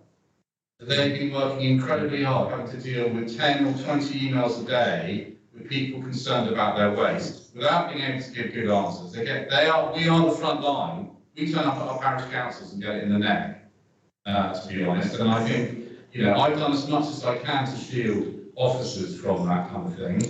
And I think that members should be, personally, I think FCC should be giving a bonus to members, a Christmas bonus, for what they've had to do.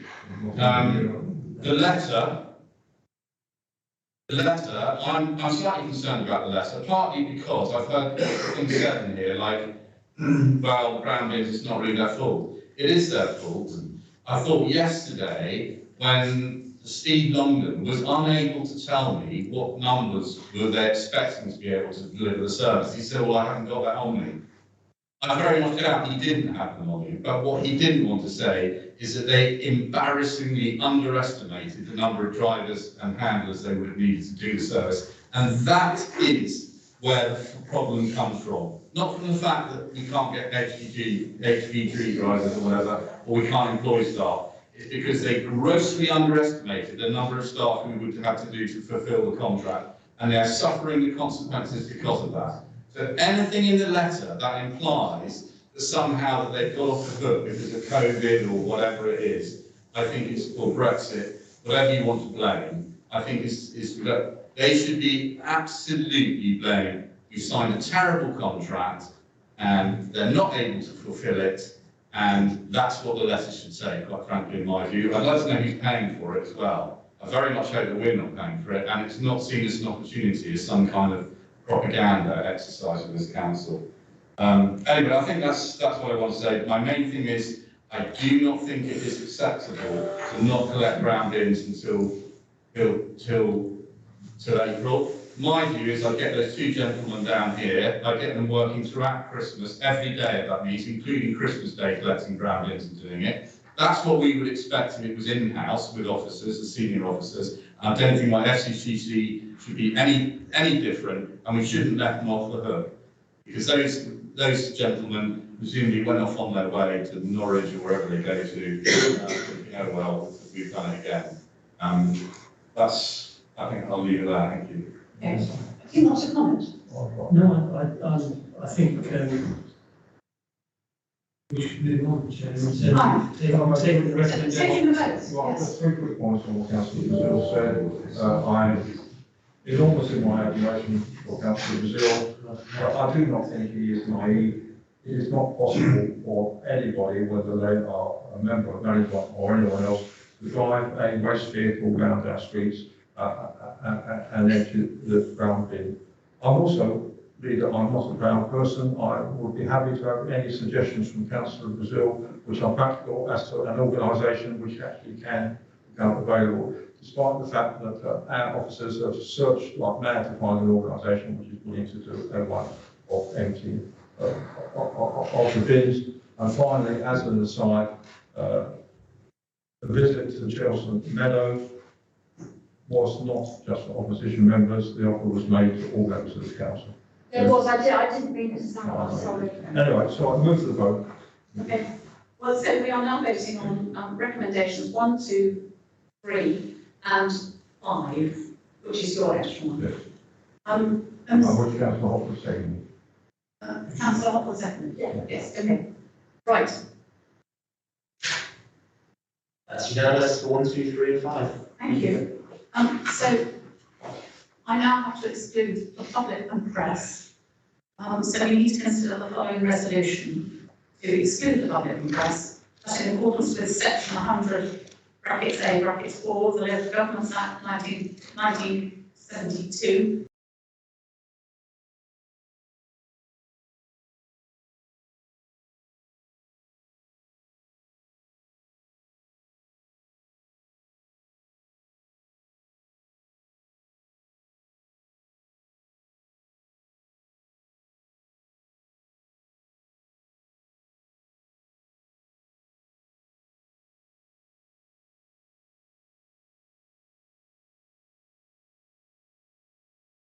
exactly, and it's because of that, yes. Okay. Right. Next,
went into part 2, but that was no different to what the overview solutions we did yesterday, so I'm an executive, we were doing no different to what was done in the overview solutions. Right, okay, thank you very much, Councillor Hopwood. And with that, I will close the meeting and thank you all for your attendance this afternoon. I'll set papers down.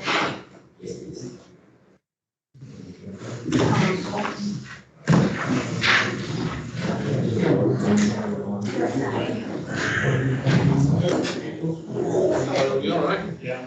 So, guys, any questions? See what's